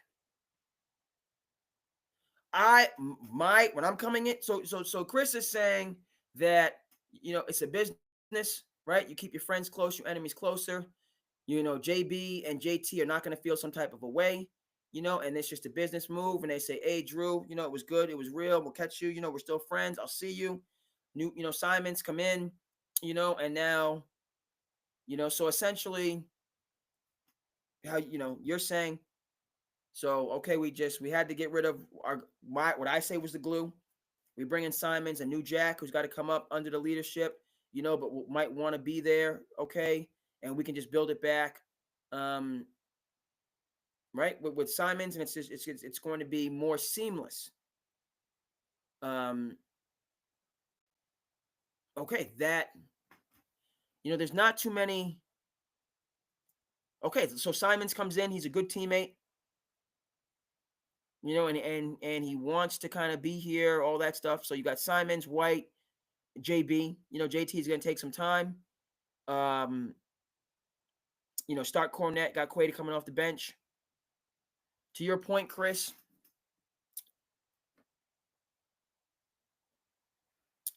they're good. They are they championship grade to me? Has Simons played winning basketball ever in his career? We know he's not a champion, but never mind not being a champion. Has he played winning basketball? So the theory, the concept is that Simons is going to have like a Rajon Rondo transformation, right? Because Rondo and Perkins were supposed to be the question marks on that 08 championship team, which they were. But Ray Allen and Garnett and Pierce coached those two up to make them strong to be able to go against Detroit and beat them in 6 games.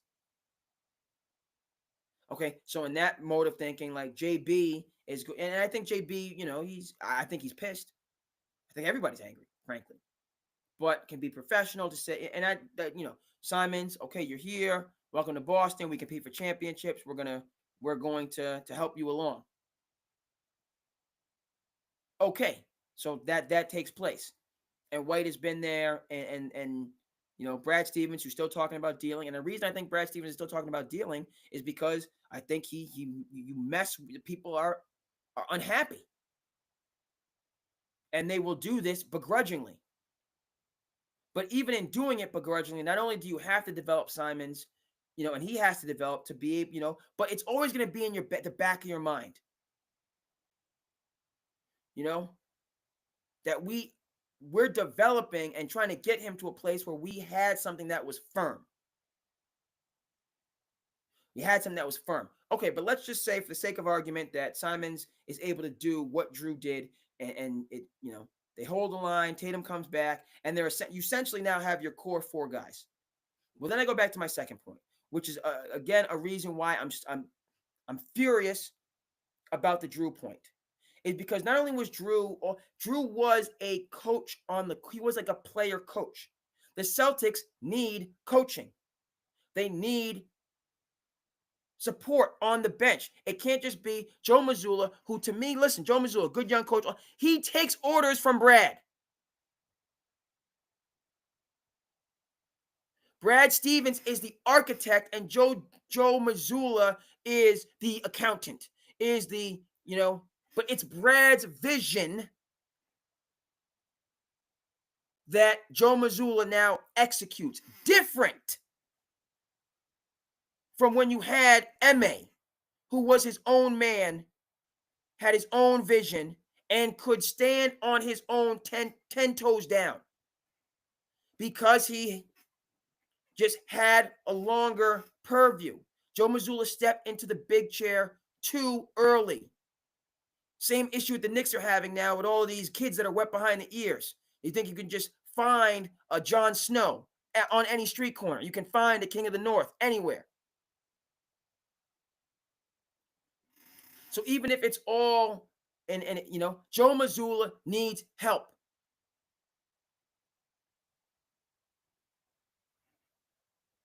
So you need, as you did before you gave up pieces, you need to get him help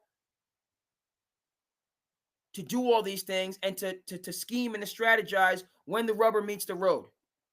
Or else, for me, if and when Drew Holiday does end up,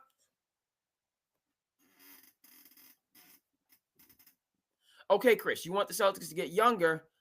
The reason I push back against that is, so you're just starting the clock over. So now that they don't already, all right, when you say get younger, so that means now Derek White. When you say get younger, are you still keeping JB and JT? Which I would assume is just, that's a non-negotiable. If you say younger, then so Derek White has to go. I'm not sure. I take a different approach, because I think you can win, I think, you could have won with a 40-year-old Drew Holiday. And I think that you could have won with older players merged to younger players. JB and JT being your engine, Drew, I don't know how, Derek is a little bit younger than Drew, right? Being your older players. When you say now get younger, that's kind of what I see the situation being in Dallas. Why it's going to take Dallas some years, right? Because They got the two vets in Kyrie and AD, who hopefully can be healthy, and then you got a young lion in Cooper. Cooper's not ready just yet.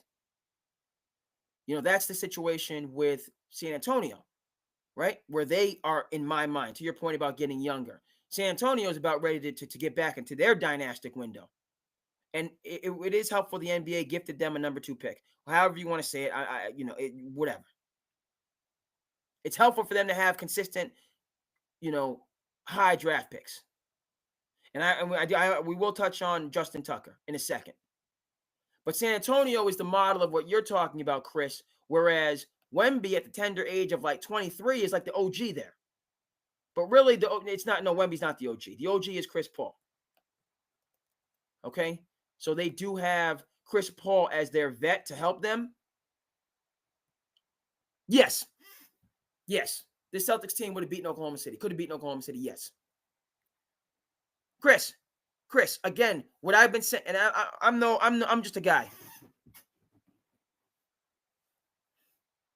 Why are you shooting 43s? Why aren't you using the plurality of what you have? What has helped the Celtics team have beaten Oklahoma City? Yes, because a Denver Nuggets team that was in transition took them to 7 and could have beaten them. That was their hardest test.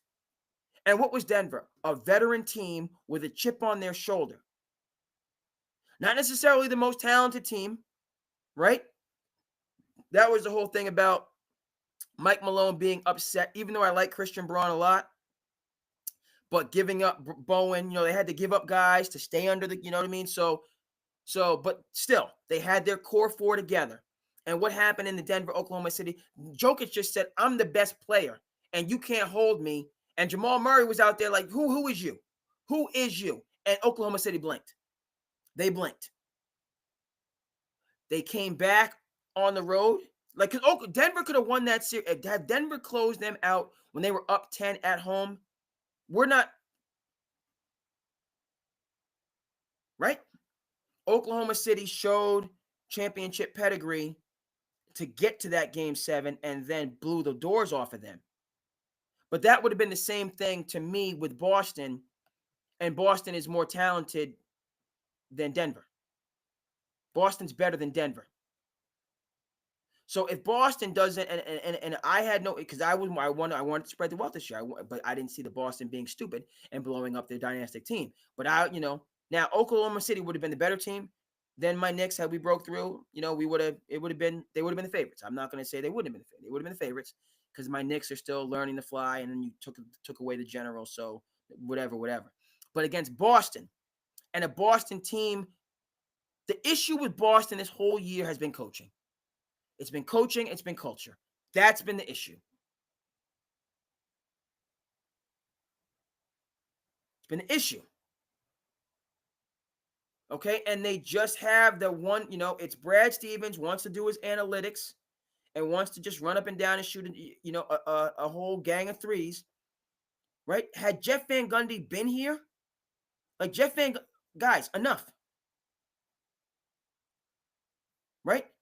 You needed that guy to that extra brain in the room to say, we're doing something different. We're doing something different. I'm going to show you something different. And this is how it's going to go.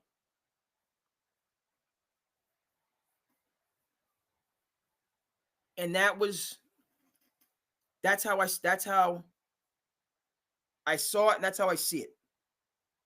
Brad Stevens is, incredible, but I think, it concerns me, right? Because he admitted what I and others were saying in 2023 when we had the exodus of coaches, meaning that we need our brain trust, and he overcompensated to the point where Jeff Van Gundy was not going to be on that staff. ESPN was just stupid and let him go, and Brad Stevens immediately swooped in and brought him in to add to what he had already built. He brought in Sam Cassell. He brought in Charles Lee. He brought in Emil Jefferson. Now, Charles Lee, again, coming from like Coach Bud, is a championship coach. So Charles Lee being his top assistant, that's just like M.A. was a top assistant for Popovich and during those championship years. So Brad Steve, we need this guy. We're going to bring Sam Cassell in. Doc's top guy. Emil Jefferson, at Duke. So why did Brad not replace when you lose? Because, again, the league said what he's done, these guys are great coaches. We need them. A is don't let them go. Match the money, A. And then B, if you do let them go, then replace them with somebody else. This is what Nick Saban always did at Alabama. He got Steve Sarkisian. We are going to get to football because we got to talk about Justin Tucker and some other things in the world of football. Aaron Rodgers saying he's going to ride off into the sunset, what that means for the Steelers. Okay. And what are the Chiefs are they going to continue to hold Lamar back from his window? Will Josh Allen ever get in the winner's circle? Right? The Patriots bringing in Vrabel, will they return to respectability? So a lot of things to get to relative to football. But the Celtics, it's not on the court. It's about how you are developing and the cult, Joe Mazzulla is Joe Mazzulla is a lot like JJ Redick. He's a lot like JJ Redick. Good up-and-coming coach. He's not a championship coach of his own volition. He's not. And this perception, because he won the one championship, that all of a sudden Joe Mazzulla is a young Pat Riley. He's not. Pat Riley comes into the Lakers job in 82 when Magic is beefing with Westhead as a, with the slick hair and all. Pat Riley gets the Lakers winning immediately in 82. He just had it. He was the guy. He could come into a high leverage, high pressure situation, Pat Riley, and win a championship in that first year and get through to those guys. And then, Pat Riley, he was just that guy. Joe Mazzulla has just been thrown into the fire, and the people just, he's not a championship coach on his own. No, he's not. Spoelstra had to, you know what I mean? And it was clearly proven in 2023. You corrected it in 2024, and then you dropped the bag last year, Brad Stevens, and now you're blowing up the team.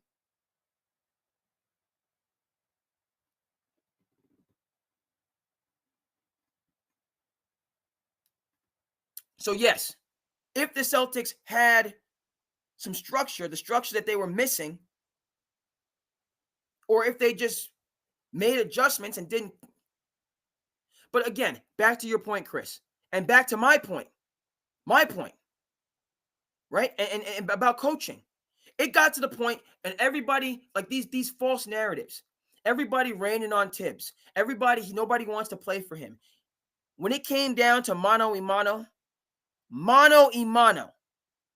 Tibbs versus Joe Mazzulla. You got the more talent, but I got the more experience, and I got some chefs in my kitchen that I can deploy now. I have OG. I have Miguel Bridges. I have Cat. The Celtics were better pound for pound than the Knicks, but Tibbs had some weapons that he could deploy. And he just flat out, this is before, he just flat out beat Joe Mazzulla. He flat out outcoached him, period. And it's not just a matter of the strategic advantage, it's a matter of the confidence of your troops. Right? Once the Celtics couldn't do what they do, there was no, okay, you know what I mean? He couldn't scheme something up and put them in a position to be successful. Love that. Rocket sign Hansel. So that's my thing with the Celtics. They could have, woulda, coulda, shoulda. It had nothing to do with the second apron. It had nothing to do with trepidation about the team. It had to do with not replenishing the brain trust to put these guys in position. That's what it had to do with. Okay, let's talk a little bit. Let's get some football going on.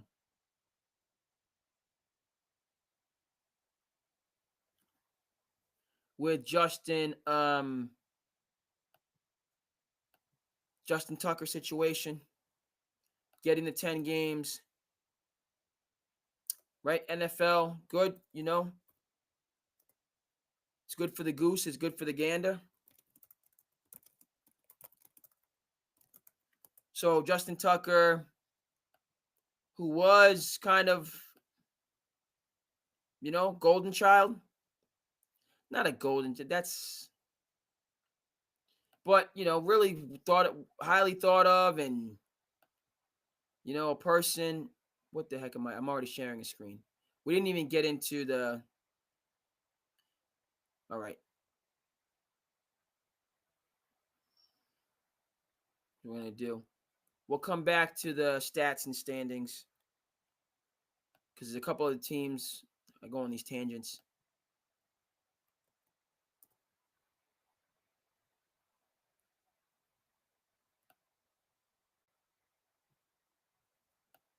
Everybody out there is doing in television land.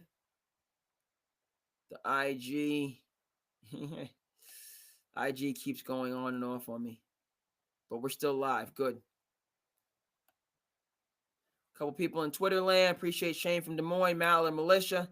School's out for the summer, folks.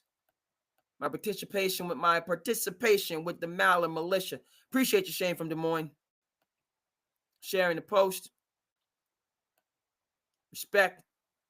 Yeah, man, it's going down for the DJ crown. School's out for summer, folks. We in chair. We in chair. I didn't say it right. I can't, but you know what I mean.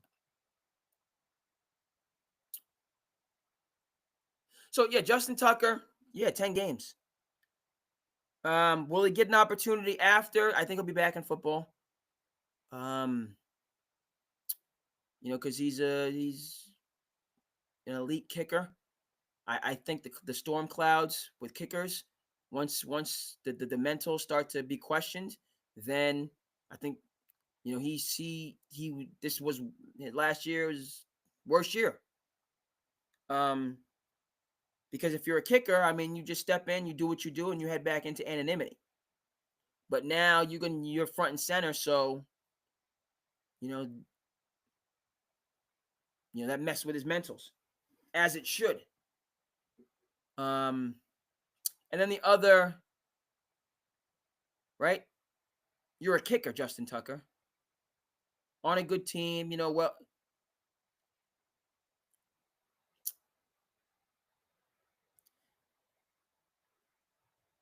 I don't care. That's one of these things. Like if you're not really used to something, and if you don't play, then how can you? What am I trying to say? Once you get money, once you get influence, once you get status, there's plenty of people that you just become selfish, self-centered.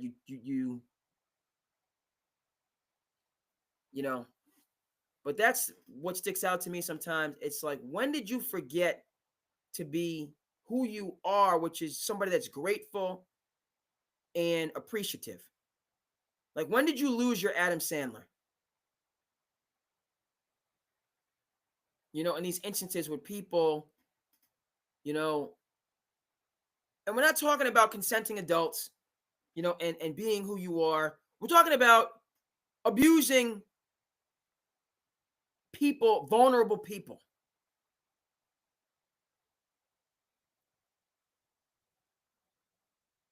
That is never okay. And then I always take it to a level, for me specifically, from people that were themselves once vulnerable. Right? Were themselves once a late draft pick or undrafted or whatever. And then you have some form of success. You have some form of status. And now, listen. One of the things Shaquille O'Neal talks about is, so-and-so, you ain't got G14 classification. You know what I mean? You ain't got private jet classification status and all of this. Like your boy, which is, everybody's not a multiple-time champion Hall of Famer like he is. But what I glean from that again is, yes, you don't have G14 classification. You're not flying private jet here, crisscrossing the world like the 1% do. Overall majority of folks, like, that's not how you live. Or you may be able to, be a +1 with a friend here and experience like a glimpse of it, but then back to, and right? I fly coach, commercial. Is it the worst thing in the world? No. Right? Is it kind of, you get stuck in the middle and your long flight and babies are crying and people are acting up, and yeah, you bear down and get through it and get to your destination where you're supposed to be. Okay, you come in, you're tired, you're sleeping all awkward, but I made it from point A to point B to see the people I needed to see. I'm happy, I'm good. Okay, yeah, I didn't fly first class. So what? I made it. It wasn't as seamless and as luxurious as other people. I ain't got those classifications. I ain't got that bread. I'm happy to be able to do what I can do. I'm good. I'm good. Yeah, it would have been nice to stick my feet out in the aisle. I would have liked to get an extra Sprite, or have the headphones and all the rest of that stuff. Me, I just go, I get comfortable. I put my, I got my little horseshoe and I breeze. I'm good. I get comfortable. I'm out. If not, I look out the window. It's amazing. Scared of heights, but this is amazing. And the majority of people, it's not great, but it's not, I'm not.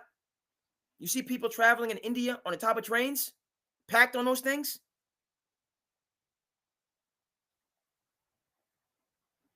I'm good. And then you get first class. Okay, you get private jet, but don't ever forget coach, please. And so Justin Tucker, I'm not excusing his behaviors, reprehensible. His civil liability, his criminal liability. N.F.L. 10 games. Okay, you're not you getting punished like anybody else would get punished. But the cautionary tale beyond that is just when you lose, that, I'm just happy to be here. When you lose that fundamental component of it. Or if you are a top pick, a Deshaun Watson, another example, you still got a long ways to go. And it can be over like that. Talking about smart money and stupid money. Cleveland Browns proved to be the stupid money at the table, giving him a fully guaranteed contract that hasn't in any way. They got 4 or 5 quarterbacks now, so that's money gone. And he hasn't gotten back. Right? I'm reminded, Will Smith talks, and Will Smith, again, a cautionary tale, an example of you can be on the mountaintop and then tumble all the way back down to the bottom, right when you're supposed to have your moment. One thing goes sideways and you Sisyphus all the way back down to the bottom. But Will Smith talks about, cliff, rock bottom and then cliff top, which is, you just blast out of the material world. This was a part of the premise. David Foster Wallace' Infinite Jest, which I haven't read. Please, I'm not, well over 1,000 pages.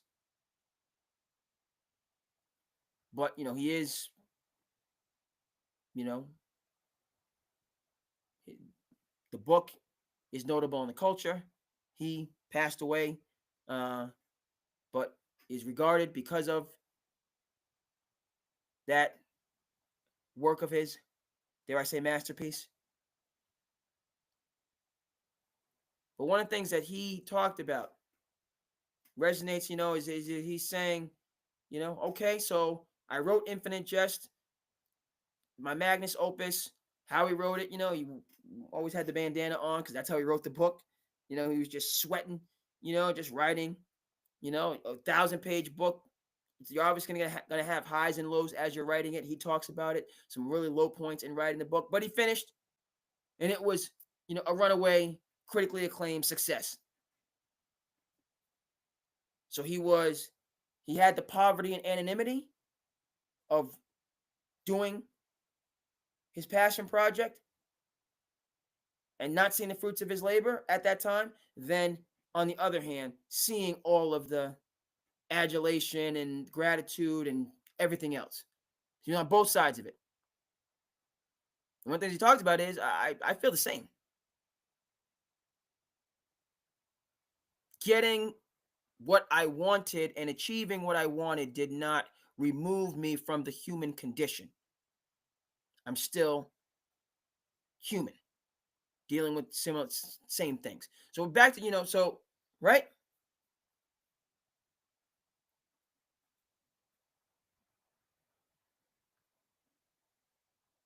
Justin Tucker's, and this is no excuse for poor behavior at all. He's wrong. He's guilty. He deserves to be punished. Being punished. We'll see if he's ever back in sports. Hopefully, because again, he was he seemed to have a value system, and that was his persona. That was how you saw Justin Tucker. Well, when that happens, then you fall from grace, right? Take accountability. Right? Apollo 13. Anybody can be the guy when the chips are, when you high five it, but when the chips are down, all right? When you're at now rock bottoms versus cliff top, because you couldn't handle cliff top.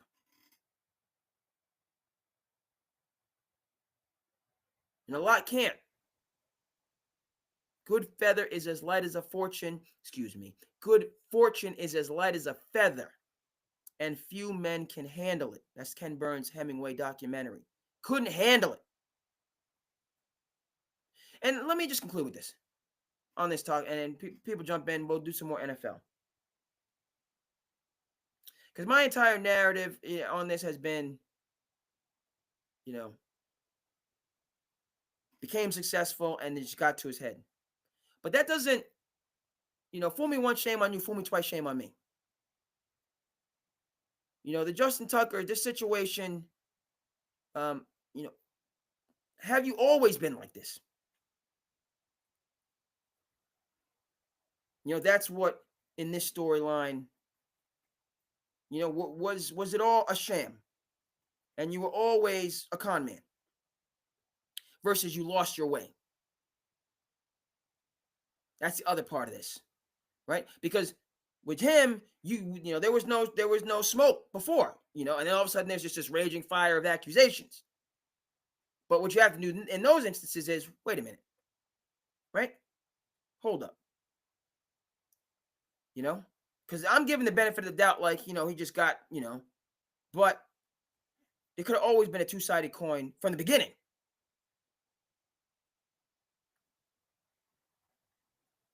And you want to see what you want to see.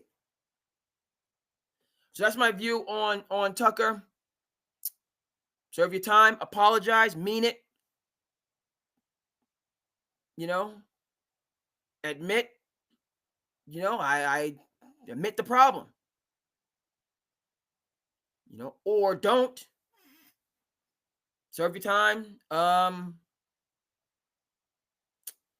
And then be liable to be in more trouble, worse trouble.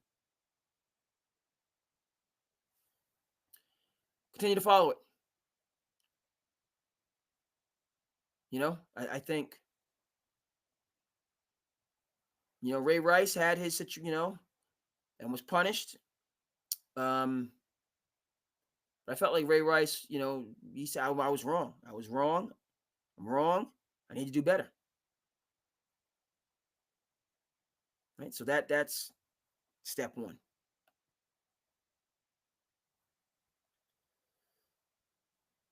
right?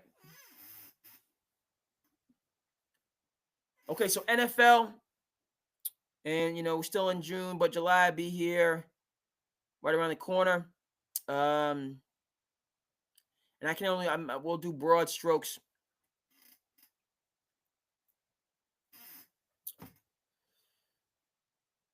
Are we?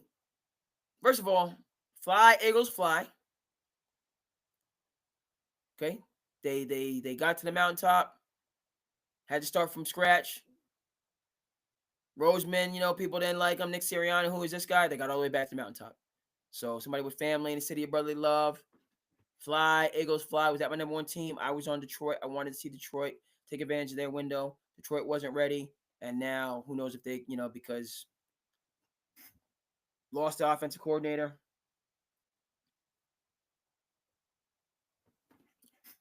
We'll see. Most interesting storylines for me in the NFL, Chiefs Kingdom. We know it. It's quote unquote boring. But Patrick Mahomes is stopping. He's the Jordan to a Patrick Ewing here, a Karl Malone there, a Charles Barkley over here, a John Stockton. You got the Burrows, the Allens, the Lamars of the world.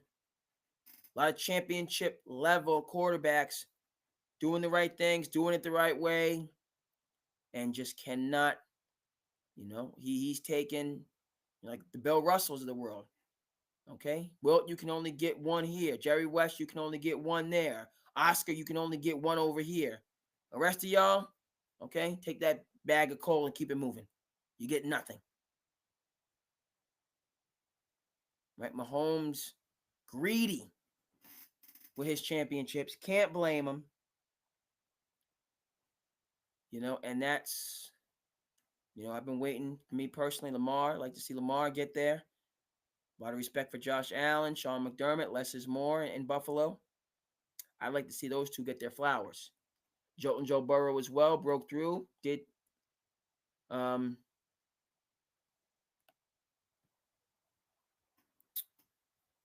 Patriots. Good question, Chris. I got to start from the pessimistic side. I'm none too pleased with the dumpster fire disaster with Gerard Mayo. None too pleased. Okay, and just on all levels across the board. Let's just start with shouldn't have won the last game to give up the number one pick. Okay, we didn't need it, right? Win when you don't need to win.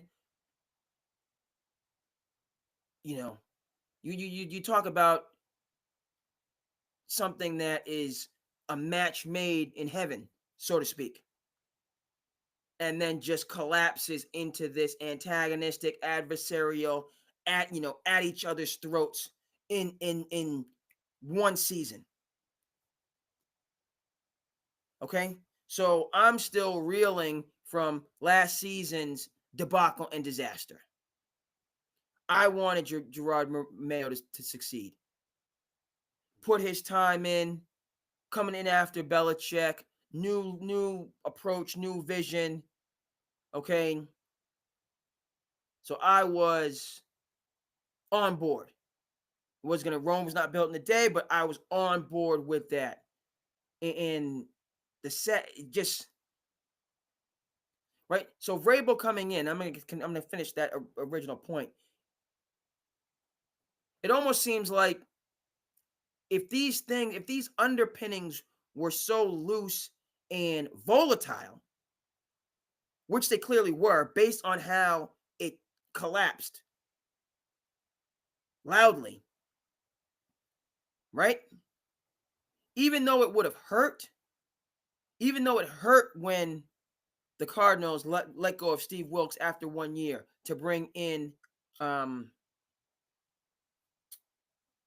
guys, he's with Washington now. Name escapes me. It'll come back to me.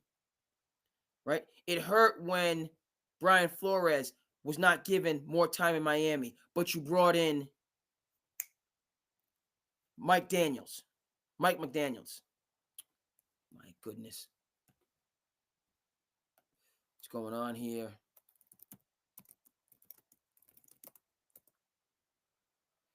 Yeah, Mike McDaniels. Got that.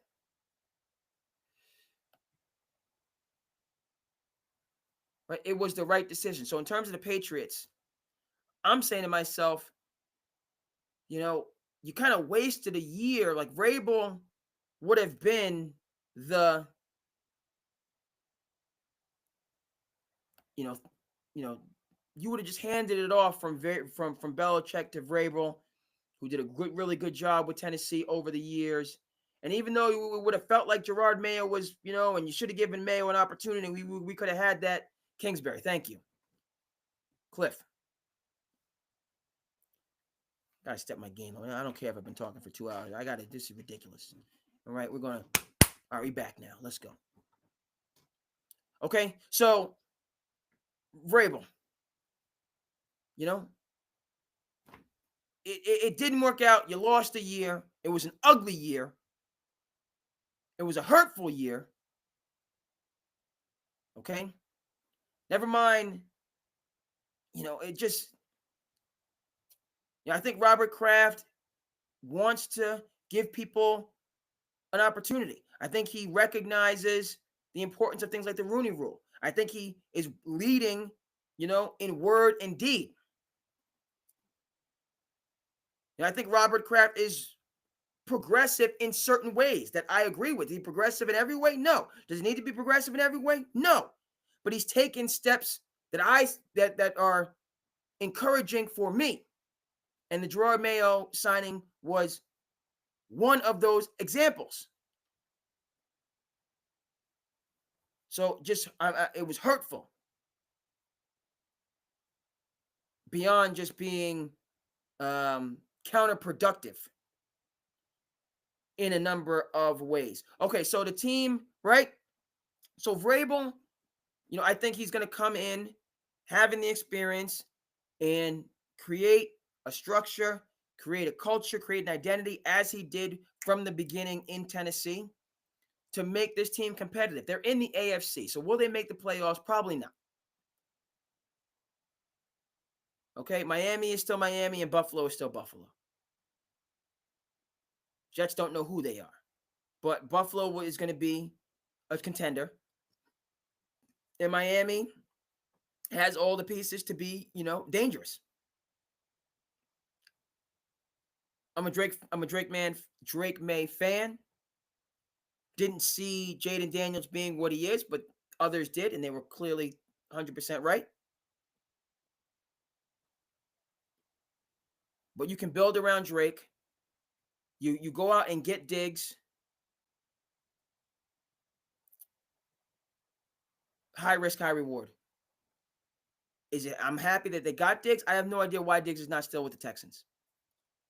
Because he started off like gangbusters. Him on one side, Collins on the other side. Have both of them on my fantasy team. Right? And they were lighting it up. So, injury, he's a journeyman. He's a mercenary. Obviously, off-season, he's doing all these other things. So I'm encouraged that the Patriots have weapons with him, but will he be able, can Vrabel get through to him so that, and for the first season, I would say yes. Beyond that, no. I'd say with Diggs, okay, we got a fresh start here. We're going to go through this year. You're going to put up numbers as you did when you were, short time, as I said, with the Texans, as he did. Like, it was working with him and Josh Allen in Buffalo. He wanted more opportunity. He wanted to shine. He didn't like playing, wasn't getting his usage. Thielen was taken, and so, okay, so I'm going to go. And it was working in Buffalo. And then when the going got tough, then he went off the reservation. He's cursing out Josh Allen. He's not a good locker room dude. Like, why? You got what you wanted. You're competing, and then now you are that kryptonite that's hurting the team. Buffalo said less is more, and less was more. They were better without you. because of all the extra stuff that you were bringing. Texans, that works. You know?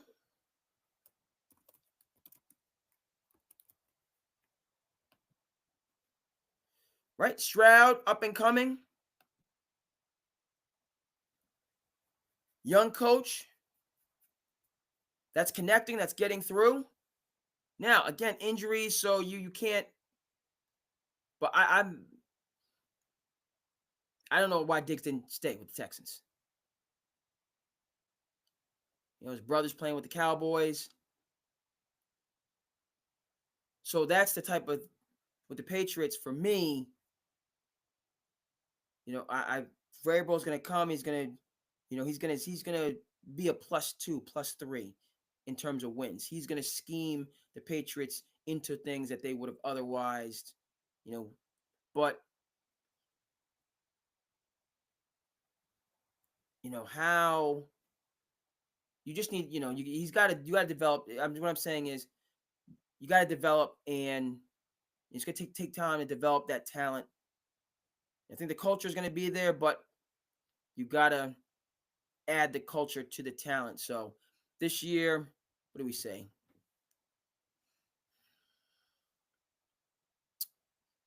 Mm,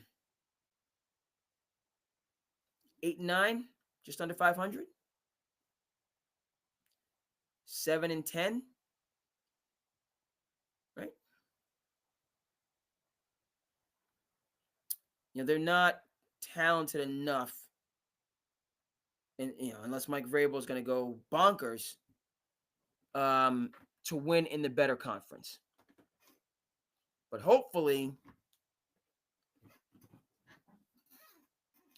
they don't tear each other to shreds. Right? Yeah, 7-10, 8-9, but competitive losses. Okay, Drake May not taking too many hits. You lose 27-24.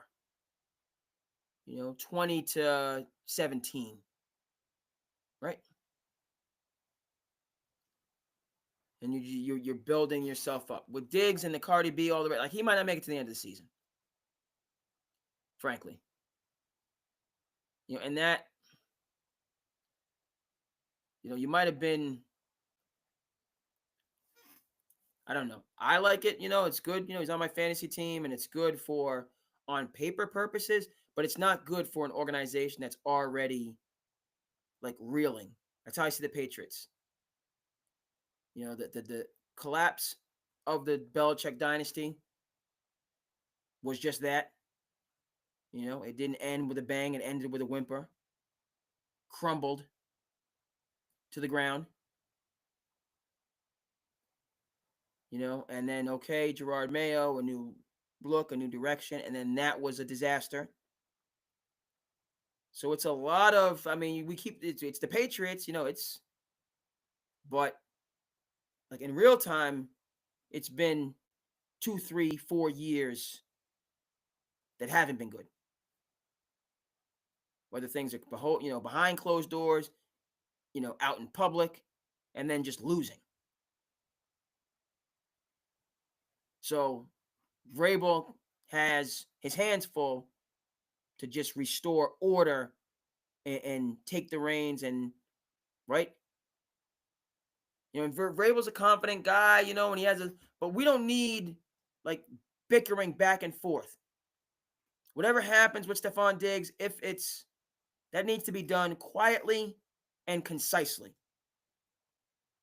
Because he's of the mindset that, I look at Diggs, he don't mind throwing, slinging mud, going to social media, you can't tell me, and all those type of things. Well, Patriots have had but it's been confusion on top of confusion. So if and when that becomes the case, like, Vrabel doesn't need to get in a war of words with him. You just need to cut him and continue to develop what you have.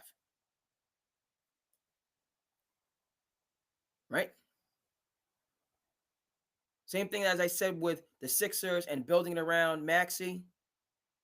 This is built around Drake May. His development,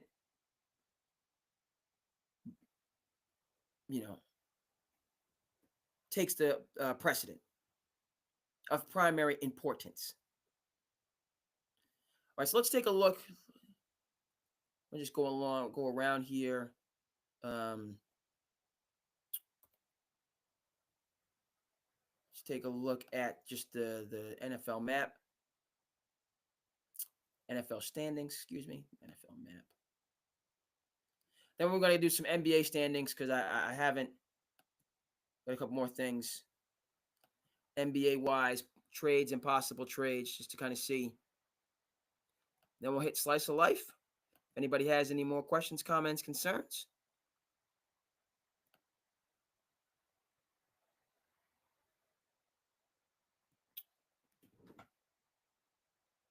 All right, so can Mike Vrabel account for 3 more wins to your point, Chris? Yeah. Maybe 4, maybe, because they should beat the Jets twice. Can you possibly split with Miami, a team whose identity is in question? And then you're taking 2 L's to Buffalo. Okay? AFC, no, I mean, then you get out. I mean, the AFC is just, okay, Steelers, Ravens, Cincinnati, they can't give no wins back, so no help there. Texans still going to be strong. All right, Jaguars here. You still got Trevor Lawrence. Okay, out west, Chiefs, yes. Harbaugh with the Chargers, yes. Broncos.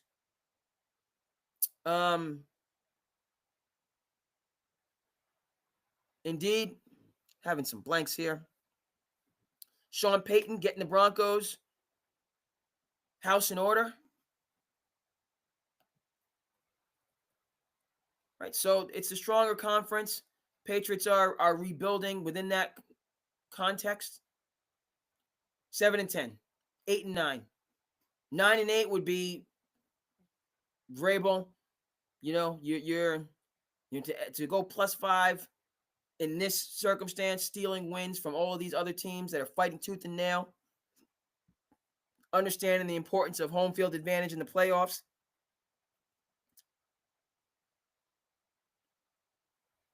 That would be just out of this world. So I say 7-10. Again, I'll come back to that.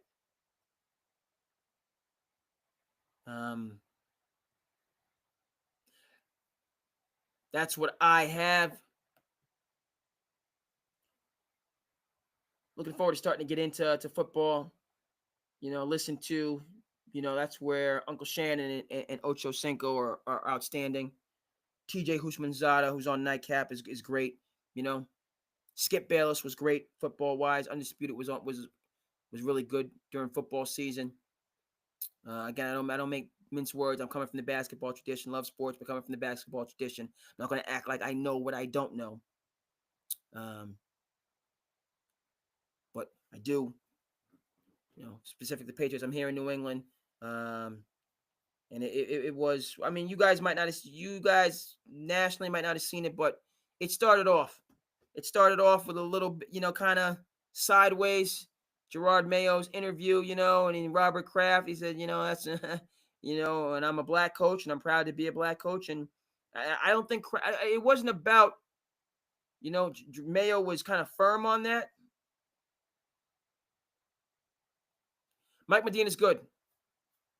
Let me just make my point about Gerard Mayo. Firm about being a black coach in Boston and his checkered history, fine. A little bit, he was strong and firm in that. No problem there. But,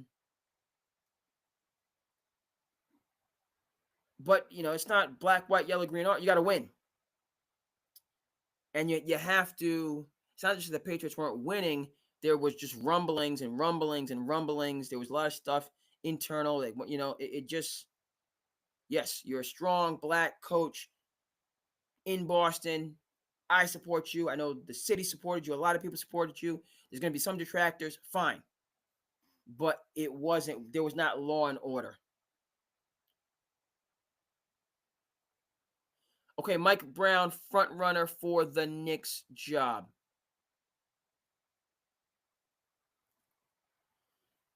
Okay, yeah.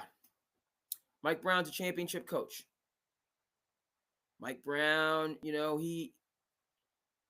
my only thing with Mike Brown is that he's going to have to change his stripes. Okay? Right? Can it work with Mike Brown in New York? Yes. It should have worked with Mike Brown in Sacramento.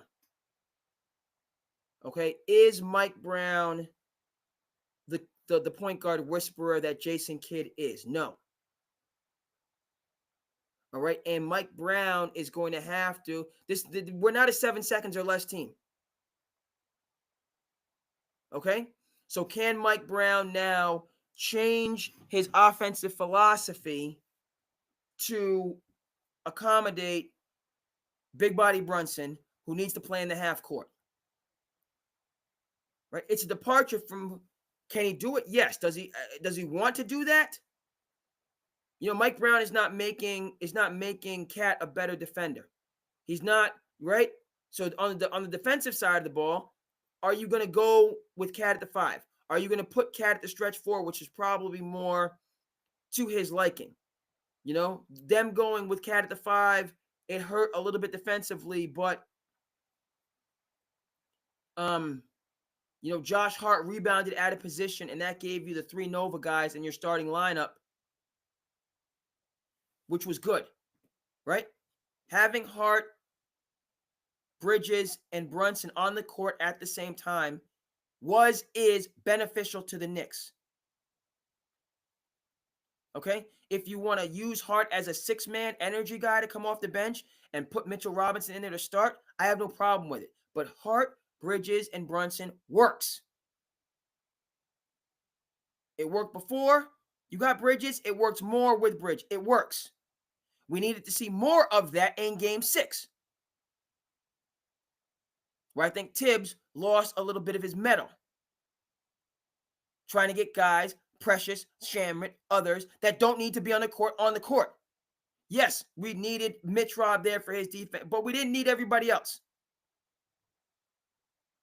So, Mike Brown coming in, that's the thing for me. What style? Like, this is not just a sprint. It's a half-court team. Adjust there. And then he's going to have to kind of, as I said, La Cosa Nova is what's working. La Cosa Nova. Hart, Bridges, Brunson know each other sharing the ball. Okay, so now we got to get Tyler Kolek and develop Tyler Kolek. Okay, so, develop Tyler Kolek. Precious, another guy in there. Deuce, right? We like, I was more Ragu, but Deuce, he's got to. So can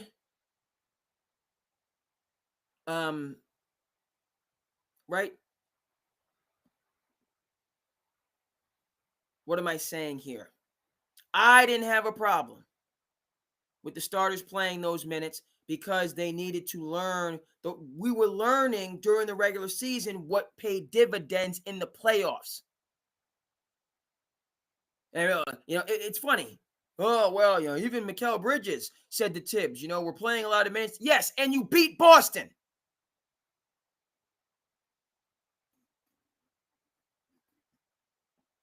You sent a dynasty packing in year 1. And you had Indiana on the ropes in game 1. And then a moonshot happens and everybody wants to act like what was working was not working. Bridges can play till the cows come home. Hart can play till the cows come home. They're built for it. Big body Brunson and Cat and Precious need work. Right? So that's where with the Knicks, yeah, let's get Tyler Kolek in there when you have to rest Brunson. Let's get Deuce in there, or Precious when you have to rest OG. And bring in, doggone it, get a backup center because Mitchell Robinson can't play all those minutes either.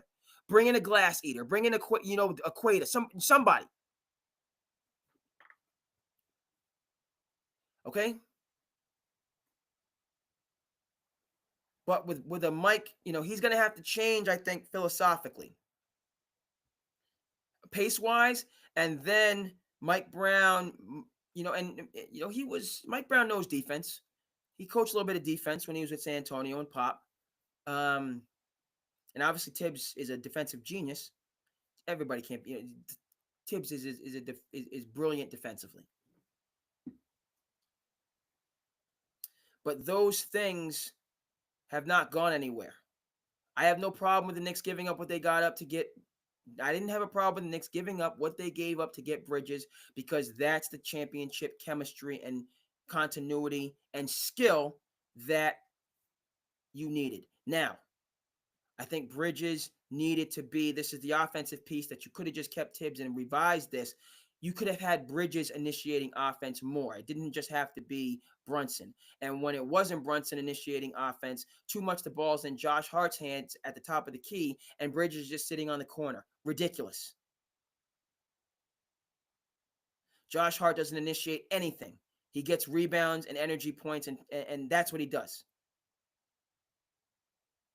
So the usage with the Knicks should be shared more between Brunson and Bridges to start the offense.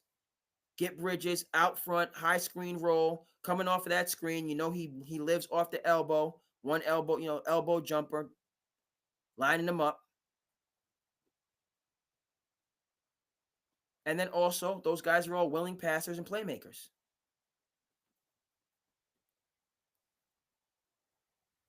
So, yeah, Mike Brown, he can handle the spotlight.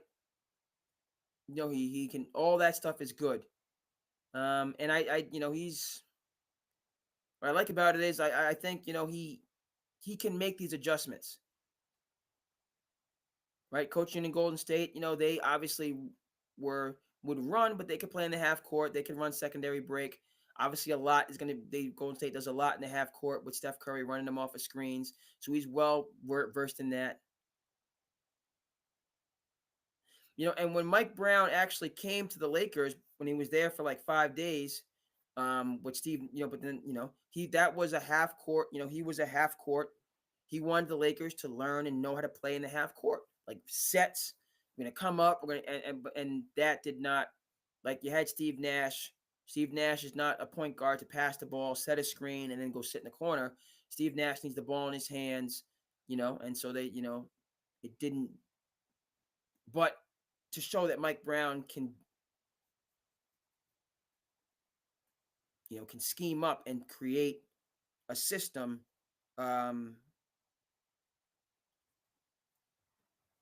this Knicks team can be successful in. So, sure, it still points to the Knicks just, rage firing Tibbs. Fire Tibbs to bring in Mike Brown.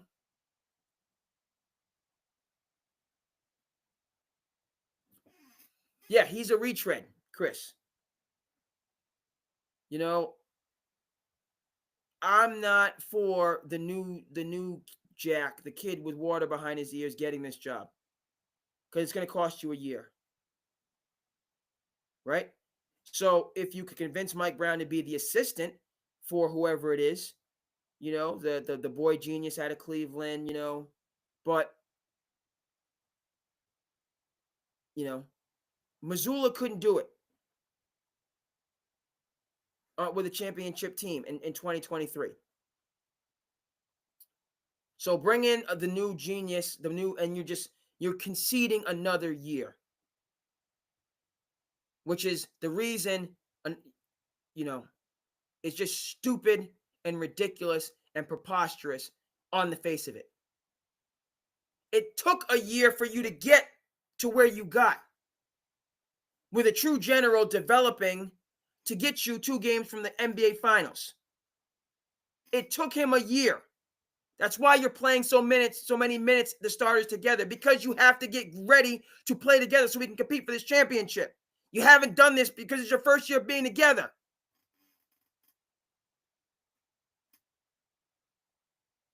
So any new coach is going to have to now bring in, it's going to take them time to bring in their system, as we've seen, right? Lakers, when Phil, you brought in Mike Brown, you brought in D'Antoni, you don't know. It's going to take somebody time to get their system off the ground, but particularly a coach that's not doesn't have experience. They're not just getting their system off the ground; they're getting themselves off the ground because they're not used to being. And in New York, Leon Rose knows what he did. That's why, right? This new kid from he just knows. The young stud from Cleveland, the young stud, they're not ready. They can't handle, never mind a championship team, but a championship team in New York. So the Taylor Jenkins and the Mike Malones and the Mike Browns, that's the pool you're drawing from.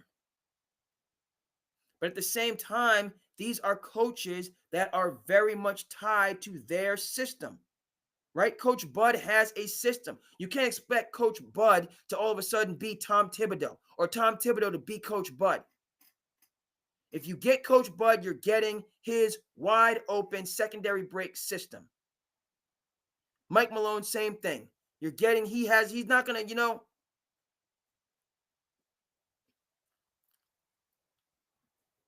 that's why I say just bring back Tibbs.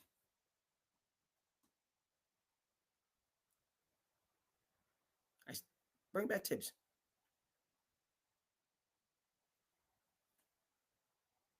How many times did Bill Belichick, coach for the Jets? Then he goes with the Patriots. Now he goes back to this stuff happens.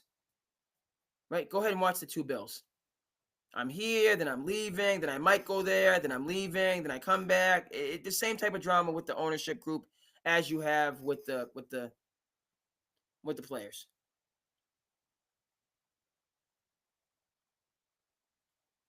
Right?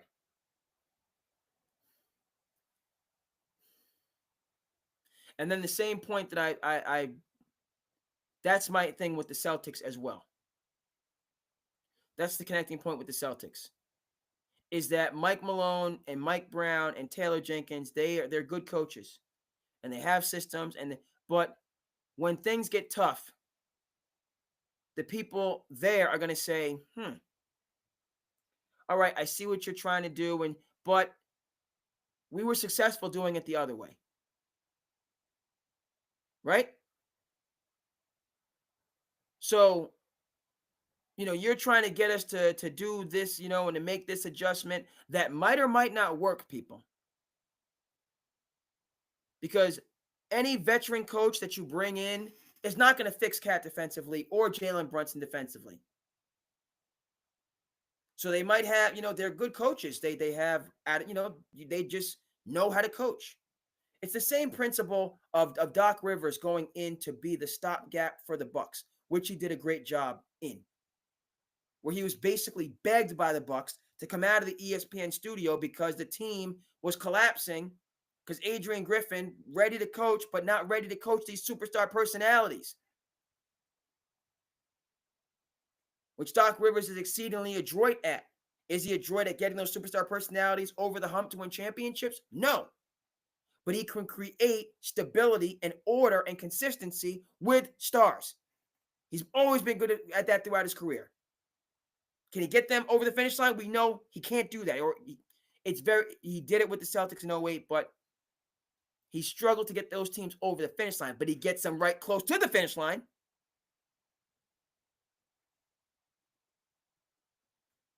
Because he can get through the superstars.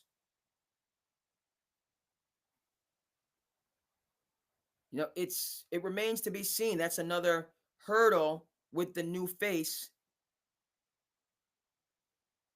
along with style of play. So, Chris, back to, I favor Mike Brown a little bit more than Mike Malone, only, because Mike Malone is a coach, and I love Mike Malone's system, wide open, the offense, the RPOs, but that's not working in New York. Taylor Jenkins is another one who is more of a half-court, defensive-oriented, play bigs. I think Taylor Jenkins would be the compromise position for you, Chris. Because he's just a little bit younger than Mike Brown, a little bit closer to the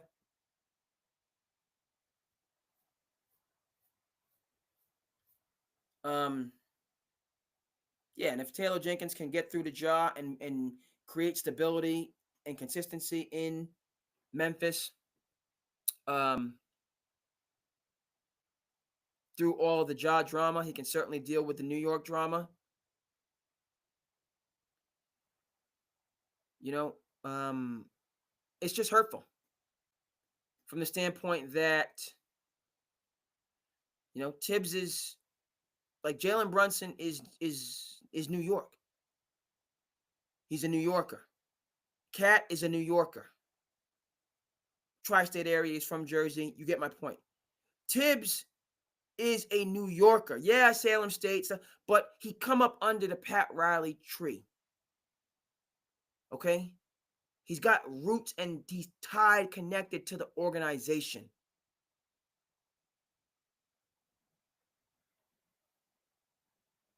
And so those things are going to need to be reestablished with whatever new coach, whatever, new direction you go in. It's going to take Mike Brown some time. It's going to take Taylor Jenkins some time. It's going to take these guys time. They're not loyal to the soil in the same way. Interestingly enough, with Mike Brown, Mike Malone was formerly one of a Mike Brown assistant. So there might be a package deal,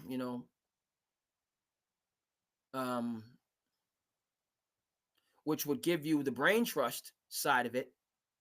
Those two guys together can scheme up next to anything. You're gonna have, but they're gonna have to, right? So that's a point. These guys, those three guys, are gonna have assistants on their staff. If not, you might get two of those guys, just because they need something to do for the year. And then that would give the Knicks, right? So now you have a Mike Brown and a Mike Malone, or Taylor Jenkins and a Mike Brown in, that's working to scheme these things out. Now, again, you could have just kept Tibbs and put an assistant on his staff. We're going to get to slice of life in a second. Oh, this idea that Tibbs wasn't talking to Leon Rose.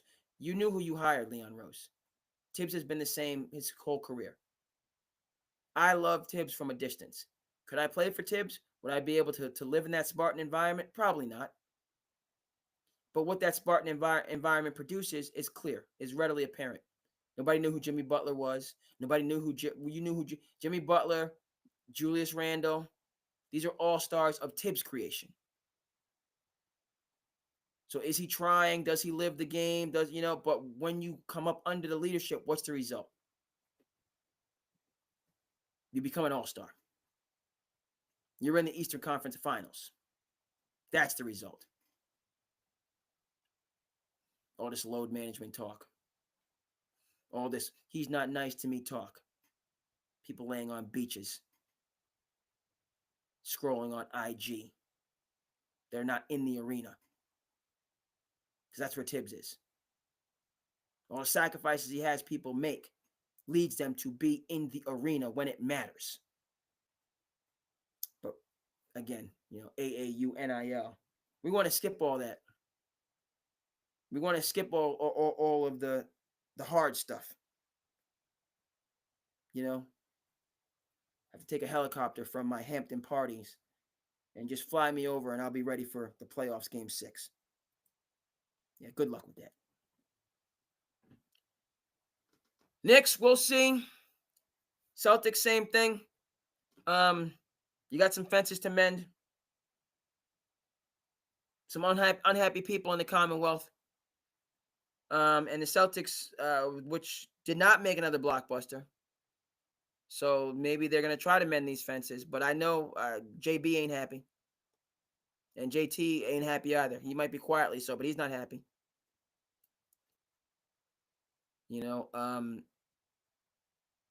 So mend some fences, Brad Stevens, and hire some coaches. Can't do it all from the front office. Let's get to some slice of life to conclude. Folks, summertime. I know it's a work day for some. Respect.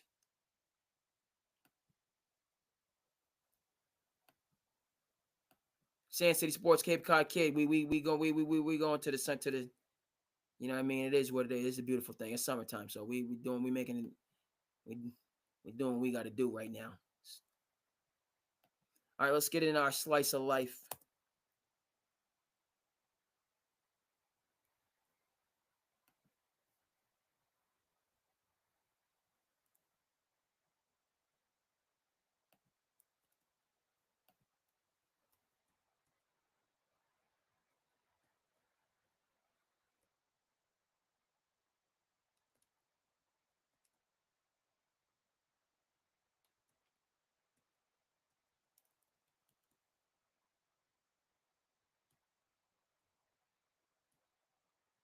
Okay, where to begin? We'll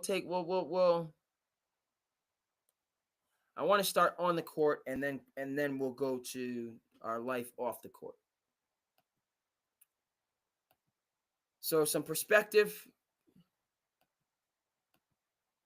on some trades that took place.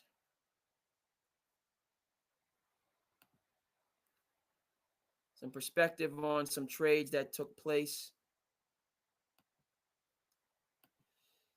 We'll start on the court, and then we'll make our way back to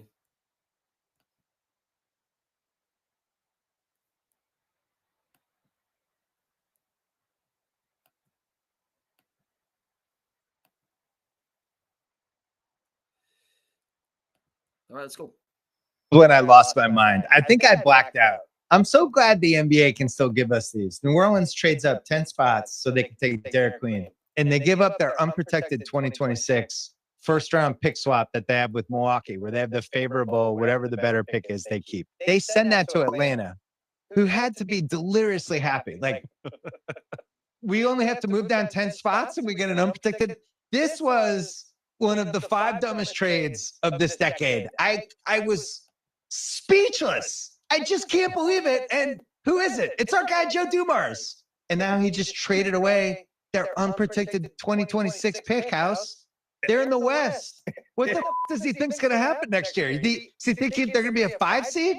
What is he doing? They should have shown the Hawks war room as guys are taking their shirts off and doing this and popping champagne on each other. They might have the championship belt now, a biggest mess of a team. I think this is it. I think giving away next year's first-round pick and making it unprotected, I think they grabbed the belt. This was when I lost my mind. I think I blacked out. I'm so glad the NBA can still give us these. New Orleans trades up 10 spots so they can take Derek Queen, and they give up their unprotected 2026 first-round pick swap that they have with Milwaukee, where they have the favorable, whatever the better pick is, they keep. They send that to Atlanta, who had to be deliriously happy. Like, we only have to move down 10 spots and we get an unprotected. This was one of the 5 dumbest trades of this decade. I was speechless. I just can't believe it. And who is it? It's our guy, Joe Dumars. And now he just traded away their unprotected 2026 pick house. Will not be good. They're in the West. What the does he think's going to happen next year? Does he think they're going to be a 5 seed? What is he doing? They should have shown the Hawks war room as guys are taking their shirts off and doing this and popping champagne on each other. They might have the championship belt now, a biggest mess of a team. I think this is it. I think giving away next year's first-round pick and making it unprotected, I think they grabbed the belt. This was when I lost. Derek Queen's going to be a player, but that was a hefty price. No 2 ways about it. Because they're, in New Orleans, fire is still raging in the dumpster. So they're going to be a lottery team next year, and it could be, So we shall see. But Derek Queen's a good player.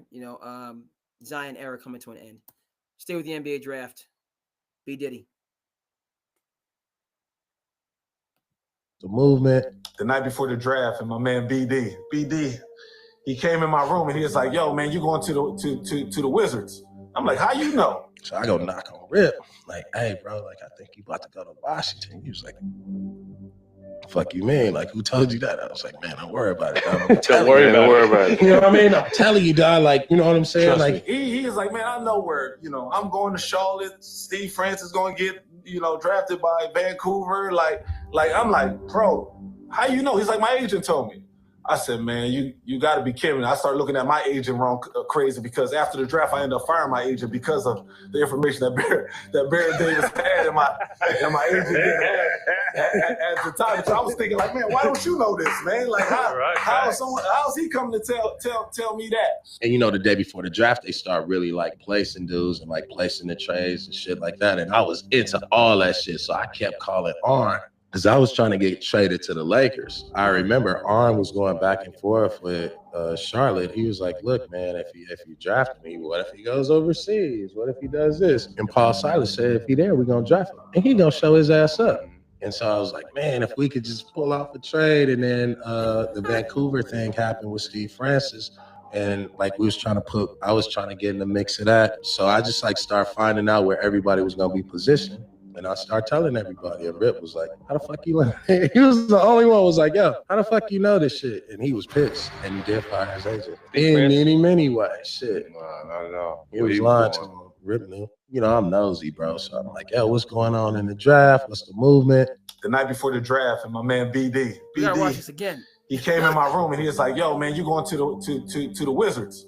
I'm like, how you know? So I go knock on Rip. Like, hey, bro, like, I think you about to go to Washington. He was like, fuck you mean? Like, who told you that? I was like, man, don't worry about it. Don't worry about it. You know what I mean? I'm telling you, dog, like, you know what I'm saying? Trust like, he is like, man, I know where, I'm going to Charlotte. Steve Francis going to get, drafted by Vancouver. Like, I'm like, bro, how you know? He's like, my agent told me.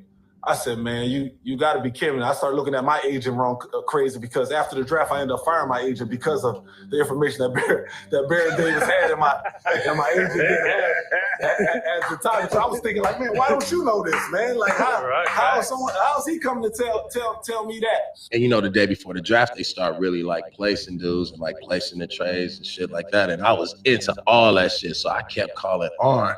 Because I was trying to get traded to the Lakers. I remember Arn was going back and forth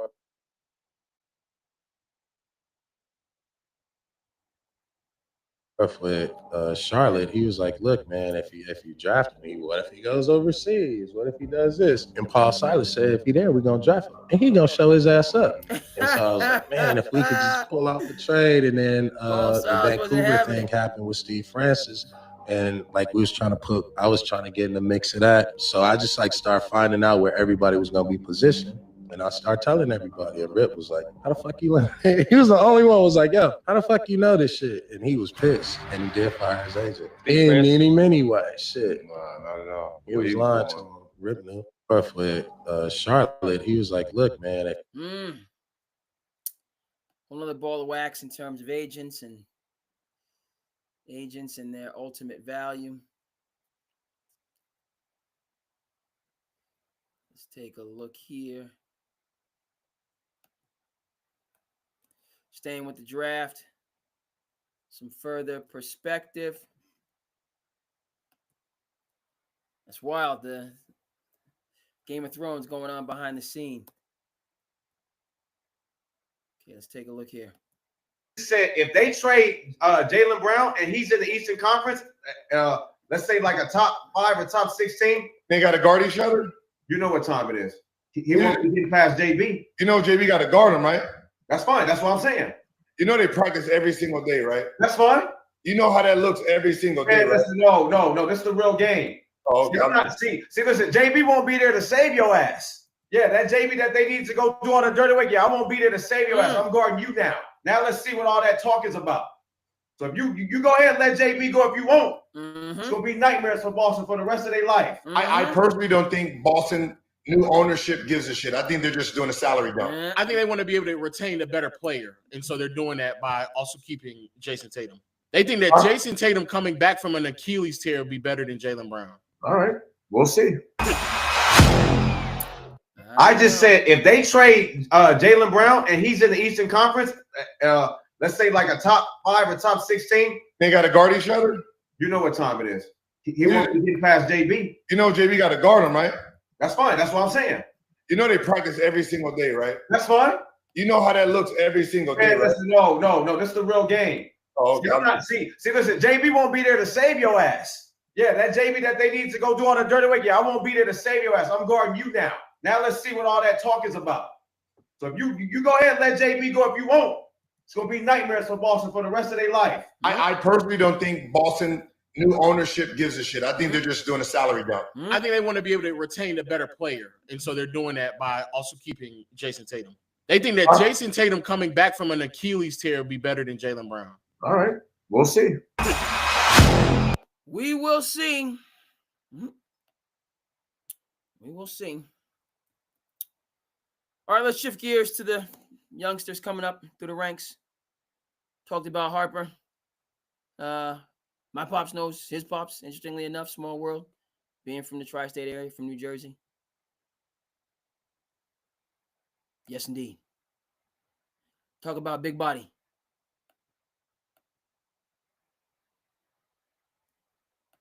Evans, future rival, got his shot blocked. And Harper is there at the other end, rising up. How about the Captain Jack, as he's known, ahead to Isaiah. Big body.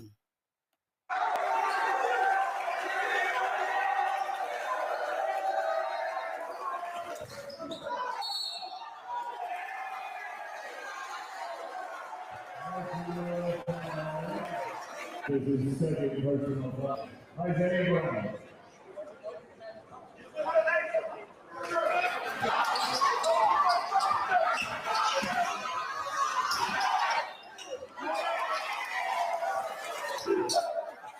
Some Don Bosco highlights.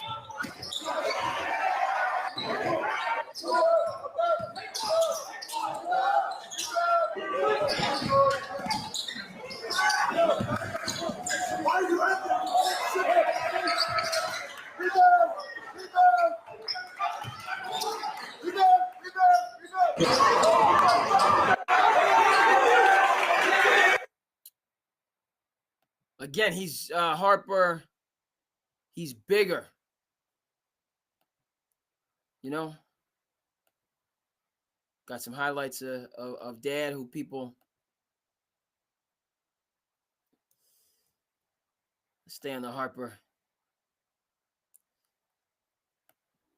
You know, really excited for him going to San Antonio. As San Antonio, they got something. You know, we got to balance it out. Cooper's gonna be a star, but hey, let's not forget Jersey, folks. Let's not forget Jersey. Okay, and let's not forget the pedigree. Didn't realize Mom was his coach over at Don Bosco. Los Angeles Lakers, the Cleveland Cavaliers, and Clippers, and the Chicago Bulls. He old. So he was like, he retired. I wasn't even born yet. I was an adult when he retired. He old. I just see highlights. My mom, I think she's kind of core for everything. My first AU team she coached, she taught me what it's like to be a worker, just always pushing through no matter what, just always being level-headed, no matter the goods, the bads, and everything in between. My dad was Ron Harper, played on the Los Angeles Lakers, the Cleveland Cavaliers, and Clippers, and the Chicago Bulls. He old. So he was like, he retired. I wasn't even born yet. I was an adult when he retired. He old. I just see highlights. My mom, I think she's kind of core for everything. My first AU team she coached, she taught me what it's like to be a worker, just always pushing through no matter what, just always being level-headed, no matter the goods, the bads, and everything in between. My dad was Ron Harper. Yep. That's it.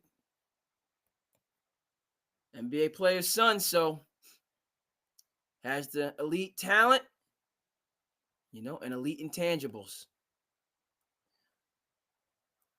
Gonna be trouble. Lone Star State. Nah. I'm done. I'll put you and Rich back like no. Why, the headache? Or Headache. it's just a lot, right? First of all, chances of an artist now or anytime being loyal are close to none. Mm. And so you take somebody. All right, so God gives you, I don't know if you know my story. I'm from the projects for real. I know it. Sleeping on the floor because we didn't have AC. It was too hot outside in the summer. I sleep on the floor. If I got through, I wipe my ass with newspaper. I'm from there, right? So to have a miracle, God say, you're blessed. We're going to give you a chance. Look, you're famous now. You got money. And you say, you know what? I'm going to bring some people with me. I'm going to bring some people out the hood with me, and I'm going to give them an opportunity. These guys got nothing. They have no way of getting to Def Jam anybody. You give them a chance, then they become millionaires, and they immediately the cannons get like this. It goes from, yo, loyal, this for life, this, and the cannons go at you. And they say, you know, I'm a boss now. I don't want to be signed to you. I don't want to this. I'm not talking about my experience. I'm talking about everybody's experience in hip hop. I watch moguls give hits away to artists that turned around and returned fire and said, yo, you never did nothing for me. You ain't this and that. So it's like, yo, you know, you think I'm dealing with that at this day and age? I'm not dealing with that. When you look at somebody you took from nothing and they become a millionaire and they popping and they talking crazy about you, betrayal from the smallest to the biggest, it's the worst feeling in the world, betrayal. And so when you give people the opportunity to become millionaires, and like, you never did nothing for me. You this, that. I'm like, man, you couldn't even wash my shoes. So you got your heart broke before, Joe? Devastated. A couple of times. Would you sign new artists now, Joe? Nah. All right, here's I'm done. I'll put out, you and Rich, they both sit in the back like, nah. Why, the headache? Or Headaches. it's just a lot, right? First of all, chances of an artist now or anytime being loyal are close to none. And so you take somebody, all right? So God gives you, I don't know if you know my story. I'm from the projects for real. I know it. Sleeping on the floor because we didn't have AC. It was too hot outside in the summer. I sleep on the floor. If I got through, I wipe my ass with newspaper. I'm from there, right? So to have a miracle, God say, you're blessed. We're going to give you a chance. Look, you're famous now. You got money. And you say, you know what? I'm going to bring some people with me. I'm going to bring some people out the hood with me, and I'm going to give them an opportunity. These guys got nothing. They have no way of getting to Def Jam anybody. You give them a chance, then they become millionaires, and they immediately the cannons get like this. It goes from, yo, loyal, this for life, this, and the cannons go at you. And they say, you know, I'm a boss now. I don't want to be signed to you. I don't want to this. I'm not talking about my experience. I'm talking about everybody's experience in hip hop. I watch moguls give hits away to artists that turned around and returned fire and said, yo, you never did nothing for me. You ain't this and that. So it's like, yo, you know, you think I'm dealing with that at this day and age? I'm not dealing with that. When you look at somebody you took from nothing and they become a millionaire and they popping and they talking crazy about you, betrayal from the smallest to the biggest, it's the worst feeling in the world, betrayal. And so when you give people the opportunity to become millionaires, and like, you never did nothing for me. You this, that. I'm like, man, you couldn't even wash my shoes. So you got your heart broke before, Joe? Devastated. A couple of times. Would you sign new artists now, Joe?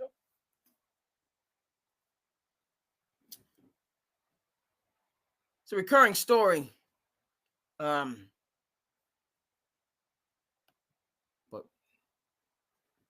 yeah, that is the way that he tells it. It's kind of wild from the standpoint of really, you know, working together on a project or something like that, and then it goes sideways in terms of you can't even talk. That is, see, we got to, yeah, appreciate you, Chris. We're going to do a couple more. Appreciate you checking in. Yeah, SandCity, we do a couple more slice of life. A couple more clips, but adds a lot of value. So thank you. But again, you know, you talk about rock bottom. Rock bottom is one place, and then cliff top is another. And they're both perilous in different ways. So Joe talking about being on cliff top, and it's not always cracked up to be in certain instances. Let's continue on that. Another mogul. The people tell you who they are. You just have to listen. Everybody tells you exactly if you're supposed to be fucking with them or not. They tell you. You just have to listen. How soon? Their body language, certain shit that they say, they let you know. They let you know. Listen, don't fuck with me. I'm bad for you. Wow. You just have to listen to that shit. You give people the benefit of the doubt. You try to believe that they're going to be a good person. You try to believe that this motherfucker has your best interest at heart.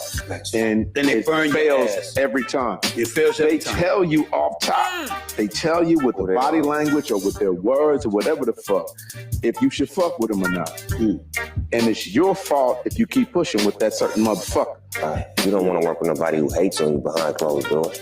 Like you want somebody that champions you, that speaks on you, that really represents you, so that way when you're together, you know it's the same feeling when you're not together. Let me tell you something. People tell you who they are. You just have to listen. Everybody tells you exactly if you're supposed to be fucking with them or not. They tell you. You just have to listen. How soon? Their body language, certain shit that they say, they let you know. They let you know. Listen, don't fuck with me. I'm bad for you. Wow. You just have to listen to that shit. You give people the benefit of the doubt. You try to believe that they're going to be a good person. You try to believe that this motherfucker has your best interest at heart. And then it fails every time. It fails every time. They tell you off top. They tell you with their body language or with their words or whatever the fuck, if you should fuck with them or not. And it's your fault if you keep pushing with that certain motherfucker. You don't want to work with nobody who hates on you behind closed doors. Like you want somebody that champions you, that speaks on you, that really represents you, so that way when you're together, you know it's the same feeling when you're not together. Let me tell you something. People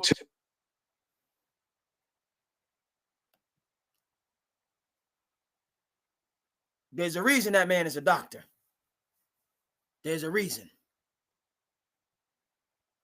Nary a lie did I detect. And how about goodness gracious, Dr. Dre, Snoop, Stephen A. Talk about the best. Talk about iron sharpening iron. What? It's another gem right there.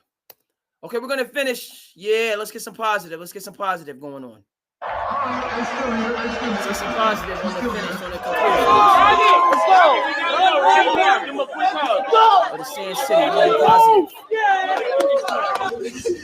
I'm good. Yeah. I know. But we're gonna remember this. Let's do Clippers. Clippers is 30, okay? It's 30. There you go. They're running through the stadium. Let's go. With the 30th pick in the 2025 NBA Draft, the LA Clippers select Yannick Conan Niederhauser from Fresno, Switzerland and Penn State University.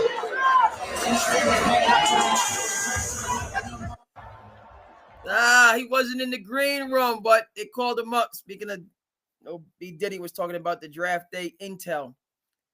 Called him up. Was able to get out onto the stage. So great story. NBA doing a solid job having the draft 2 nights.